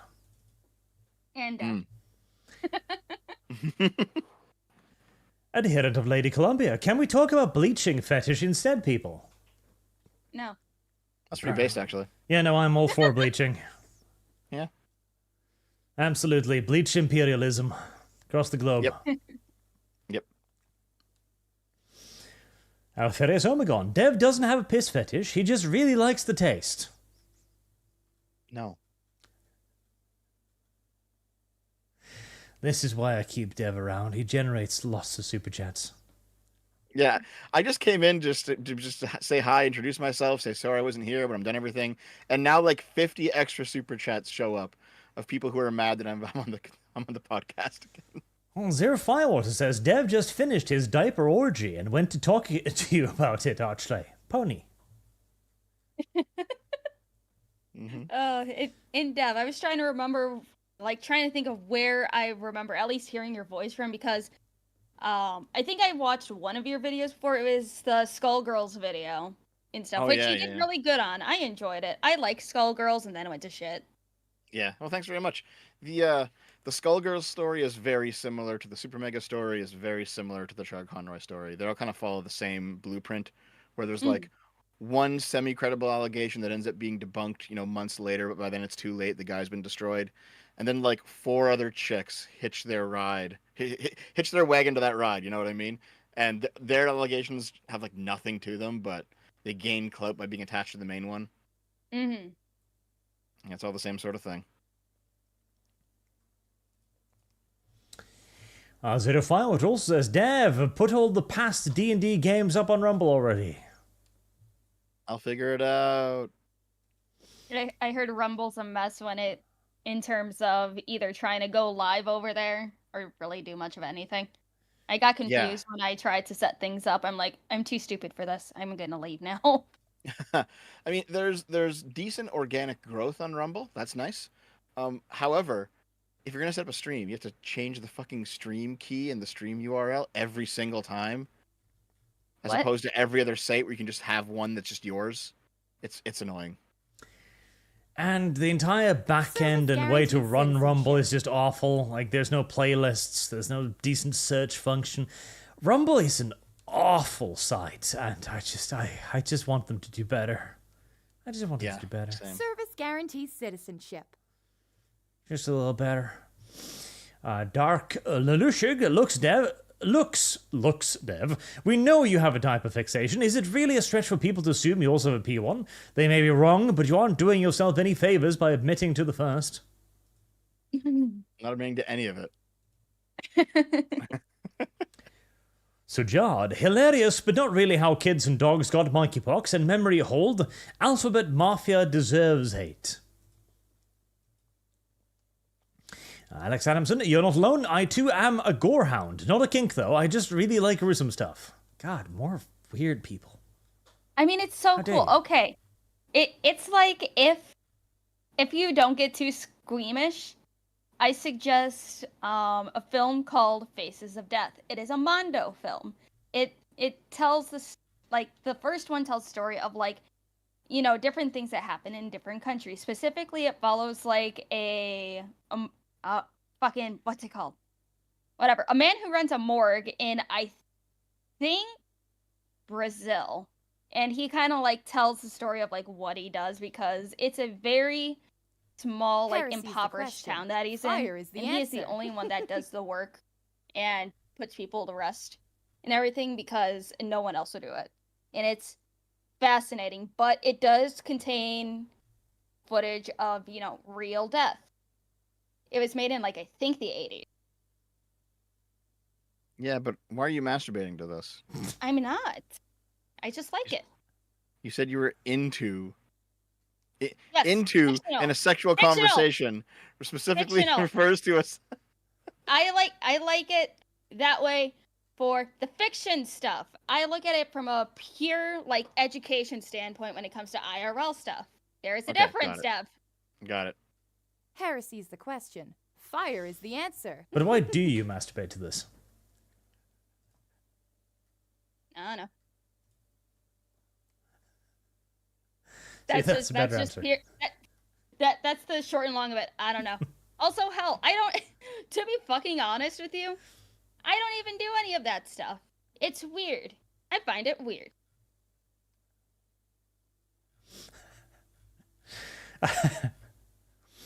What? Iraqi oil money. Well, actually, that reminds me. It's still better than being an Iraqi porta potty. So there's that. Fair. Heresy's Iraqi oil money. Dev, is that wash in cake by the ocean at 150? What? Huh? I don't know what that means, man. Sorry. Adherent of Lady Columbia. Years ago, Sargon admitted he liked muscle girls. Did he? Mm. Damn. I mean, muscle girls are nice. Have you seen the Muscle Girl bar in Japan? I think I have, yeah. I've seen pictures of it. Oh, it's so nice. I know Sargon, a couple of years ago, he went all anti-tomboy abs. That was a thing for a little bit. Mark Ashamed says, Brood Wars Zerg or StarCraft 2 Zerg? Service guarantees Brood Wars, because they had the giant eye thingy. Wyatt, you don't like traps, you're gay. That's correct, Dev is gay. That's fine. Heresy's the I admit all the time I'm bi. Fire is the answer. Gay. Girls or traps, both good. Gay. So hold on, Arch. So if I'm in the middle of having sex with an actual woman, a biological, honest-to-God woman, you're going to walk into the room and just say, you're gay. Yes, because I know the context. Atoko, is the femboy friend named Rosa? No, Rosa's a woman. I know, popular belief. She is not. But no, my femboy friend, his name is Mizuhana. He is great. He used to post his ass on Twitter a lot, but then his haters keep fucking mass reporting him every time he's able to come back. Because he has similar opinions to us about things, and the wider VTubers in general do not like him because he doesn't follow the leftist woke ideology when it comes to stuff. Yeah, it does seem to be the case that VTubing is overwhelmingly progressive leaning. It is. It is, honestly. With the exception of like Pippa and like similar people, but like they seem to be like a minority, you know. It's 98% woke bullshit, and then 2% sanity. Well, no, not really sanity, but you know what I mean. Yeah, I get it. Yeah, I think a lot of it is just progressives tend to thrive in spaces that have a certain aesthetic of being like cozy or soft or welcoming.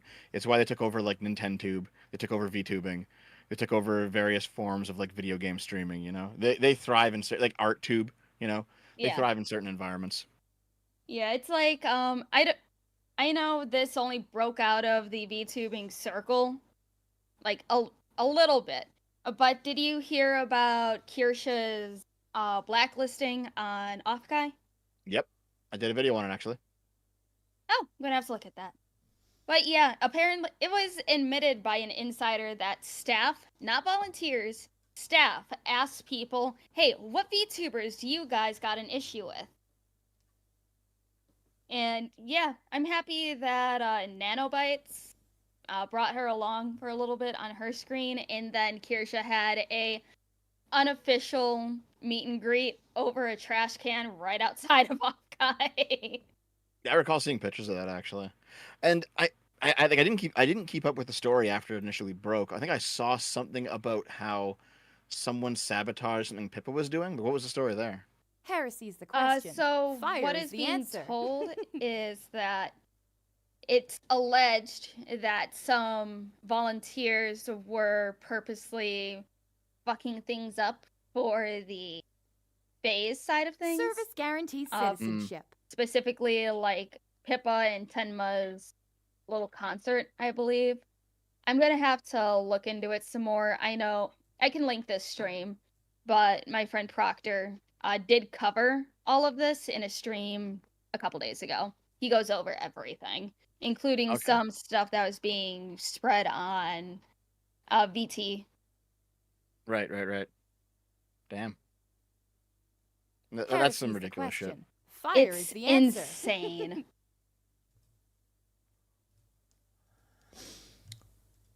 Mark ashamed someone should make an unshelled version of Disney's animated The Little Mermaid, just for the lols. Service guarantees citizenship. Mr. J, traps are gay, no point in arguing about it. True. I'm not going to argue about it, of course. Hex, liking traps is the most dev thing ever. Just not wanting to admit he's gay, he also pretends he's not a communist by saying he's a centrist. The dev hides. It is true. Some people are just fucking delusional and retarded, but at least their delusions and retardations allows them to drop money onto the stream. Dev is like water, difficult to pin down. Black 917, this is why MGTOW and Passport Bros are their thing now. MLP Smasher Pass. Why must you remember? No, you're writing that down? Oh, Yes. I thought you automated it, Arch. Not for these streams, because I don't like having a thing up in the corner going like, would you like me to rate ponies for their sexuality? It's just weird. Raging Bull, Dev, you're chonk. I hope you're well. Loom is a fish and should be battered and deep fried with chips. Arch, put down the fork and cake. I mean, hey, because of mermaid mythology, if you consume flesh of a mermaid, you get immortality. Do you really want this man alive forever? Sounds good. And actually, I am well. I think I've lost almost 10 pounds at this point. The dev weight loss arc is working out slowly.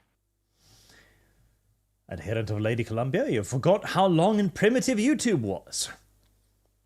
I did not forget, I merely chose to not remember.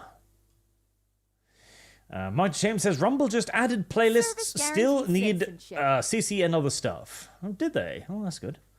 And Zero Firewatch says, chat, Dev doesn't have a piss fetish, he is a diaper fur. Ew. Stop making shit up. They're slowly trying to get their lore right. It's just traps, dude. Just traps in traps diapers. And trannies, that's it. That's all the weird shit I'm into. That's it.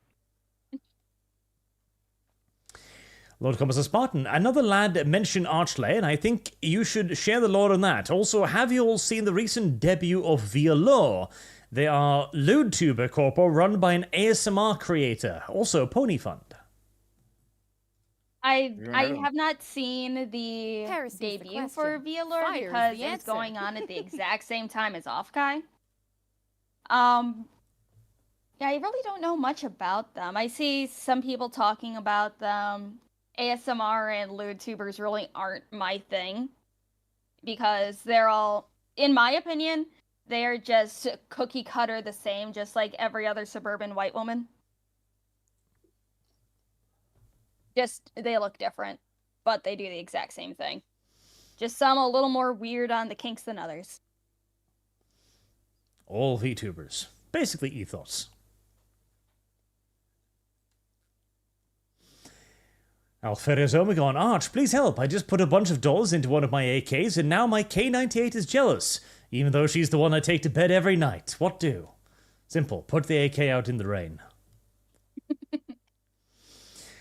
Adherent of Lady Columbia, 10 years until you go to 720p, years until 1080p. Adherent of Lady Columbia also says, Sangon's beefcake wife, fifth baby, now weak man. No, it's true. He has a baby-making factory. Maybe that's his kink. Breeding they're done kink? now, though. Well, he has 4 kids at this point, right? Yep. So I think they're done. Well, we'll see. Alex Adamson, I don't get the anti-tomboy muscle woman thing. Strong woman breeds strong children. I don't think that sounded the way you've meant it to sound. Strong women breed strong children. Yes. It's like, I think there is a difference between tomboys and muscle girls. I think muscle girls are just a subsection of tomboys. Because there are many different types of tomboys. Because there's like the farmer tomboys, which tan lines are fucking hot. Mm-hmm. And then there's like, you know, the goth tomboys. There's a bunch of different types of tomboys. The muscle girls are not just exclusive, like, you know, the only types of tomboys out there. Service guarantees citizenship. So yeah, tomboy, good type of girl. Muscle girls, I get it's a certain taste that not everyone likes, but they might like a different type of tomboy. Service guarantees citizenship. And very fittingly, no one then asks, Lumi, do you like muscle girls? I do like toned muscles. I don't like, you know, Fire the is the answer. show muscles where it's like, okay, how am I don't want to hug a rock. I like the toned muscle where there's still a little bit of squish there. Adherent of Lady Columbia says, it's weird that not only VTubers, but so many content creators are either left-wing or most part keep denying that the supervision not happening. Well, it's not weird because on YouTube and most platforms, you need to either be left-wing or not be on them. So a lot of them are simply doing it because to be safe. They're turning the cape with the wind, keeping their head down, speaking the gospel and praying that the rock will pass them by. Yeah, but also a lot of them, they legitimately are neutral or they're apolitical. They just don't care, right? Which then allows their communities to slowly tilt leftward as long as someone, you know, boils the frog on it very slowly, right? Yes. If there's a fan who otherwise appears to be very well-meaning but comes in and then makes a certain ask, then that kind of becomes the normal, and then repeat over the next decade. You can get some streamers who are, let's say, very, very apolitical, like Pokimane, for example, but their communities are very left-wing. Because it's like a long, slow process of that sort of thing.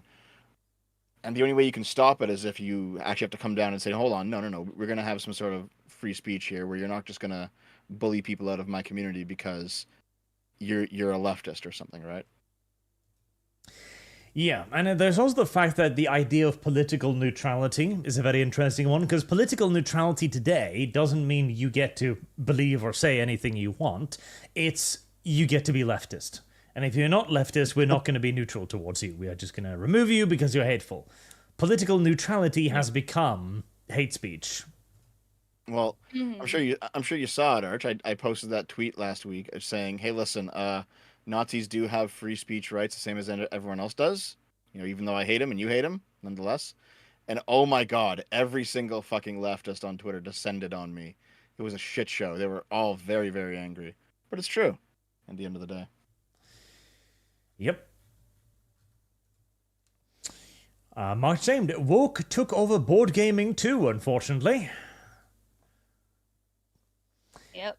At the end of Lady Columbia, increasingly, I see more VTubers just using the avatar for 6 months to a year, then do a face reveal, then become normal streamers. Total marketing ploy. Service guarantees citizenship. Oh yeah, it's the exact same thing as when Pokimane had that ugly VTuber model for like 2 weeks, and then went to do her own thing again. Service guarantees citizenship. It's like, I don't know much about Pokimane. I only know her because Gundam talked about her for a while. I know a fair bit about her. I still have her old streams where she dropped hard R's. They're great. Service guarantees from like 2010 or 2011. I have all the deep lore on Pokimane. Well, no, she for a while she was saying that like this is very, very early on, like year one of VTubers. She was saying they should be banned because they're not real people, right? And then a couple of years later, she does her own VTuber model, and I think she got so much backlash for being that much of a hypocrite. Yeah. Yeah.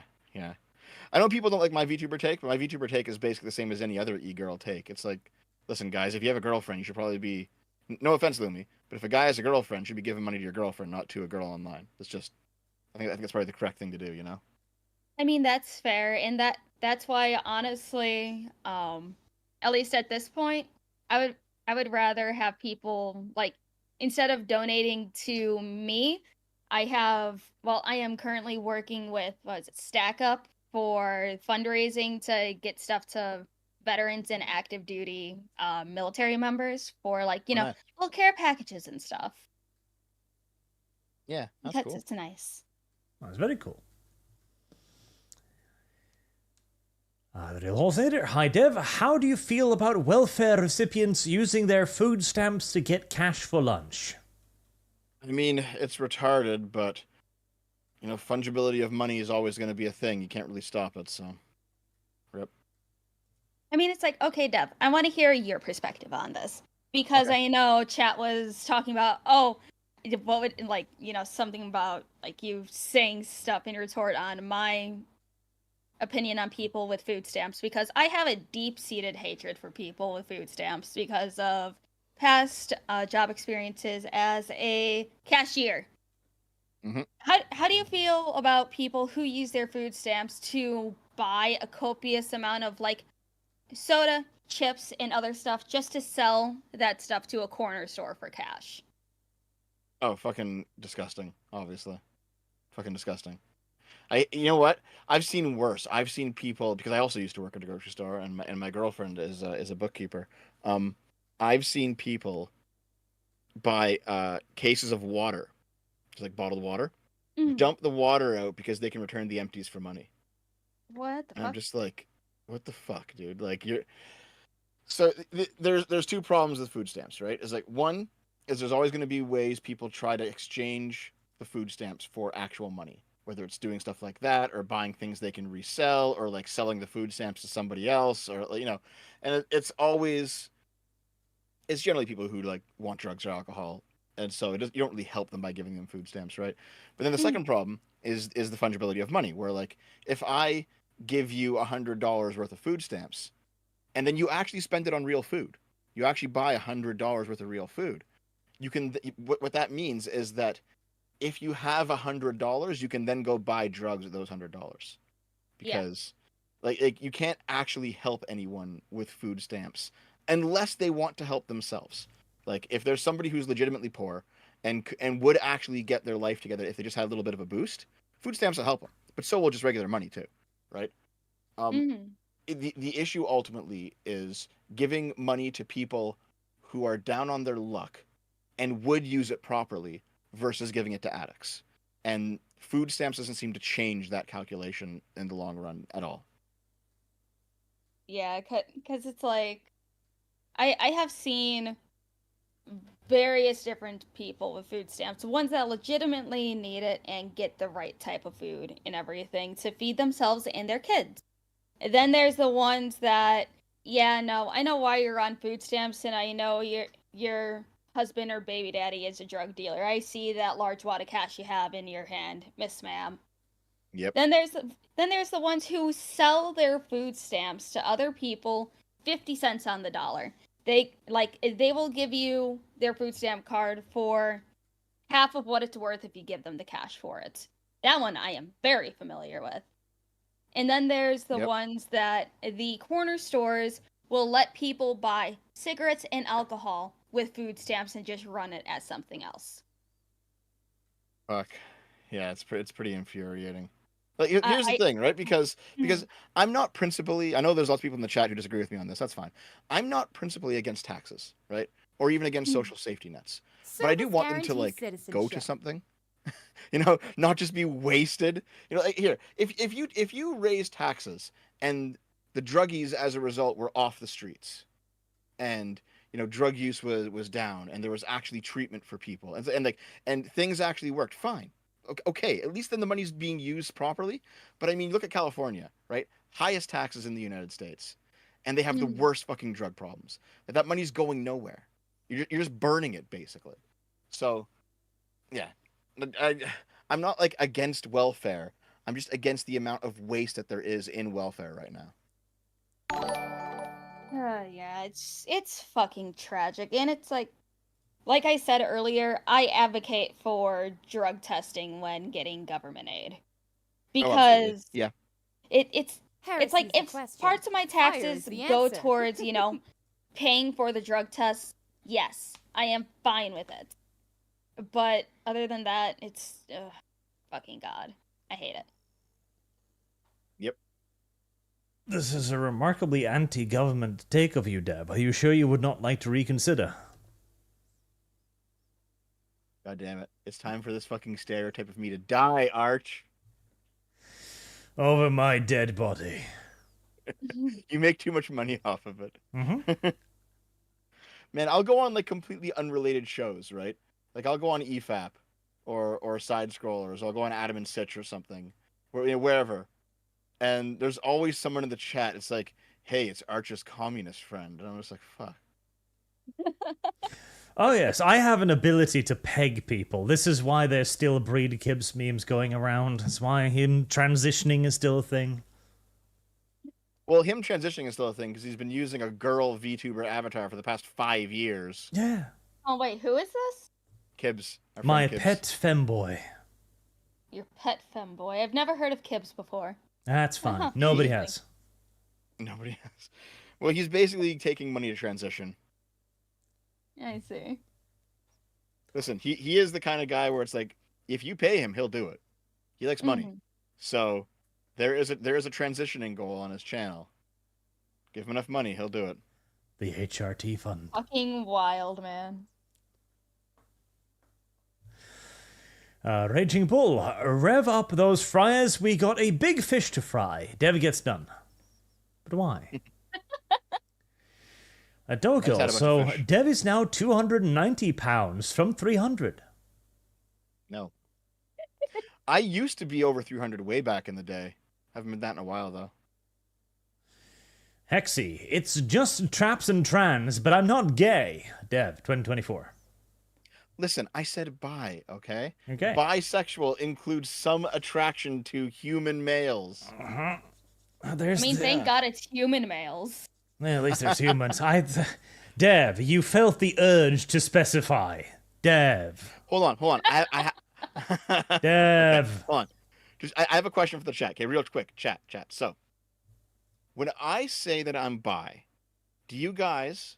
So, and when I say bi, obviously it means I'm attracted to women and I'm attracted to men. Okay, bisexual, right. When I say bi, do you guys hear bi or do you guys hear gay?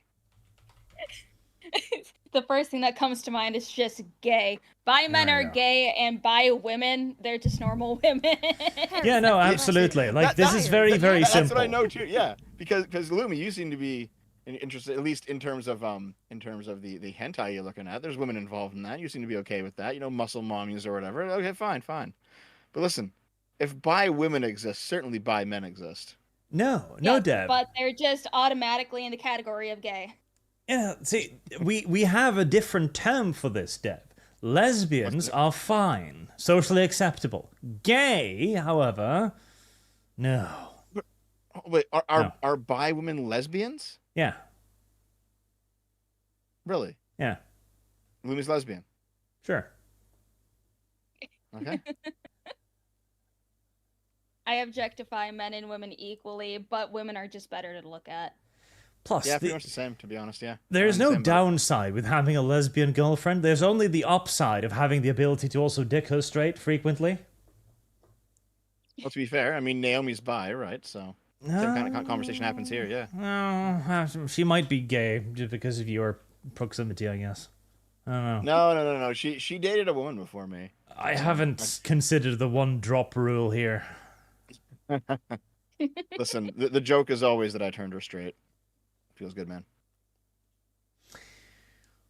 Mark to shame. Dev, money isn't real anymore. Even the richest people like Bill Gates, Mark Zuckerberg, and Jeff Bezos now has more debt than money. Do they? I don't know, but sure. I wouldn't be surprised. I mean, Zuckerberg, I believe. Bezos, huh? And Maybe. chat is I'm not like sure, actually, to be 83% claiming that you're gay, Dev, so gay you are. Sorry, I reject democracy. A Boog says Dev takes on the new Mexican president. Presidenta. Yeah, apparently there was like a socialist who was winning. Last time I checked, did she win? Yeah. Damn. She won. Mexico's in 37 for a rough time. assassinations later. Really? Yeah. Man, Mexico's in for a rough time. Lord Combs says, Martin, Arch, you neglected to explain how well you met Ashley's wavelength in the funny Wincest drama game. That still makes me chuckle. Neglected? I remember being prompted to. But Ashley is a good girl. Mentally ill women are the best kind of women. Really? Yes. I agree. I am one. What? Okay. Why is that? I was institutionalized for a week. Oh. I meant why are they the best, though? Oh. Because they're actually interesting, unlike, like, okay, I used to go to church.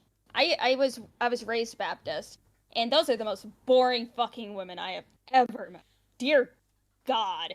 They can make paint fall off of a wall. They're so fucking boring. But you meet a mentally ill woman, and she has stories for days. That's true. But she also might eat you. I mean, that's fine. The Oh, is that one of your delicious, fetishes? spicy Okay, I get it. unpredictability is a part of it. And yes, sometimes I mean, they will attack you, but that's fine. Yeah, it's like you still have to explain the story about the scar on your head. Like I said, mentally ill women, good. The Holsnader, farm girls are best girls, down to earth, crazy in the fun way, and can do it for Heresy's hours. the question. Fire is the answer. Well, there you go. Well, yeah, but she'll also, like, grip your dick till it pops. Yeah. Well, that's why you have a safe word. A safe word and a retracting collar. Like you use on dogs. Marked ashamed. Angels Fall first getting a hotfix this weekend. You still like that game, don't you? What is it? It's a thing that he's obsessed with. Don't ask questions. He'll explain it to you. It'll take forever. Get some more money. Dark Lelushka, or whatever that name is. Australian state appoints official for men's behavioral change. Programs include the term psychoeducation. Also, breeding is not a kink. It came free with your genetics. Shoe on head. You did say that at one point, yeah. To be fair, kink, it came with your genetics. the only kind of women that would be equally good as crazy women would be breeding kink women. Yeah. Marksman of 117B, 5 dead chairs, says £290 is a Devian lie. Fuck off. Like 1917, wasn't Pokimane one of the ethos encouraging her male viewers to go into financial ruin, giving her money, and then made a video condemning them when they stopped? MLP Smash Pass. I don't think that was Pokimane. I think that was Alinity and Amaranth who did that. Those two are far worse than Pokemon. Mm-hmm. Going through Dim. Ironic that the left hates National Socialists since they are both on the left. And also Witcher. And 5 more for the Witcher girl. Mark Shamed learned a new word from Pope Francis. It's NSFYT. What? Oh, you didn't hear about that? Nope. Pope Francis basically came out and said that Americans have to. They got to stop putting in gay bishops in the Catholic Church. I agree. And he was just like he was very direct about it in a very, let's say, not progressive way. Mm-hmm. People are mad about it. Oh, maybe he read the book for the first time. Melanie Mack was having a fucking heyday with that. Oh, here we go. Pope Francis used an offensive slur for gay men during a discussion with bishops during a closed-door meeting. What did he say? Let's see. Where's the slur? Come on, post it. Is it not going to be in the article? They're just not going to... Because it's too offensive to put in the article. God damn it. You know what? I'm gonna give Pope Francis an F-word pass. Mark Ashamed learned a new word from Pope Francis. Contra Dim, insert meme, I have relationship with women and sex with men. You know what that means, Dev? He does. Yes, I know the meme. Yeah. Here, Arch. This is the word that he used. I found it. It's a bit odd. I don't usually hear that specific word in English, but I get the point. I get the point too. And yeah, we should forbid those people from being bishops. Yeah. And priests in general. Marksman 117B, does Lumi know about the dead chairs? Rip. The what? The dead chairs. Dev has a long and proud history of smashing chairs with his butt. Okay, yeah. So I'm a fat guy, right? And it's in my name. And I'm talking about losing weight, and I have been losing weight, which is quite nice. But I was like, I'm gonna get a fat guy chair. So I buy a 600-pound chair, right? A chair rated for 600 pounds of fat for big men. And you know what? I'm not even above 300 pounds. This will be easy for me. I'll just sit on this 600-pound chair. It'll be great. And it was great. And it lasted for like 9 months, and it broke. I'm like, listen, I know that I'm heavier than normal, but I'm less than half of this thing's weighted rate. Weight. Like, why did it die? It makes no fucking sense, right? So I got pissed off. I threw it out. Bought another one. This one was only rated for 500 pounds, and it came broken. I was like, ah, shit, I gotta get it replaced with Amazon. So I got a third chair, get it replaced. But now the narrative is that I'm just breaking chairs left and right with my like 1,000-pound life. When really I'm like 240, guys. Yeah, when really he's only broken 2 chairs.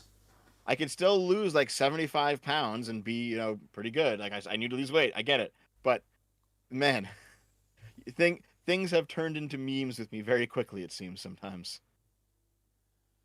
This is good, Dev. You are a memeable person. Yeah, that's true. Yeah, it's probably why my channel keeps growing despite me doing nothing. And with that, we are actually finally through everything. We are. Our mark to shame next. There's NSFYT, not safe for YouTube. Thank you. We are through. Thank you, everyone, very much so for watching. Thank you for your super generous donations, as always. Oh, Hexy says 1 chair is a coincidence, 3 chairs is a trend. True. The third chair is still running just fine. It's been like 6 months. I'm good. It's okay. 6 months. Yep. And thank you for hanging out with us today, chat. And we'll see you all again next week, hopefully. Have a good night, chat.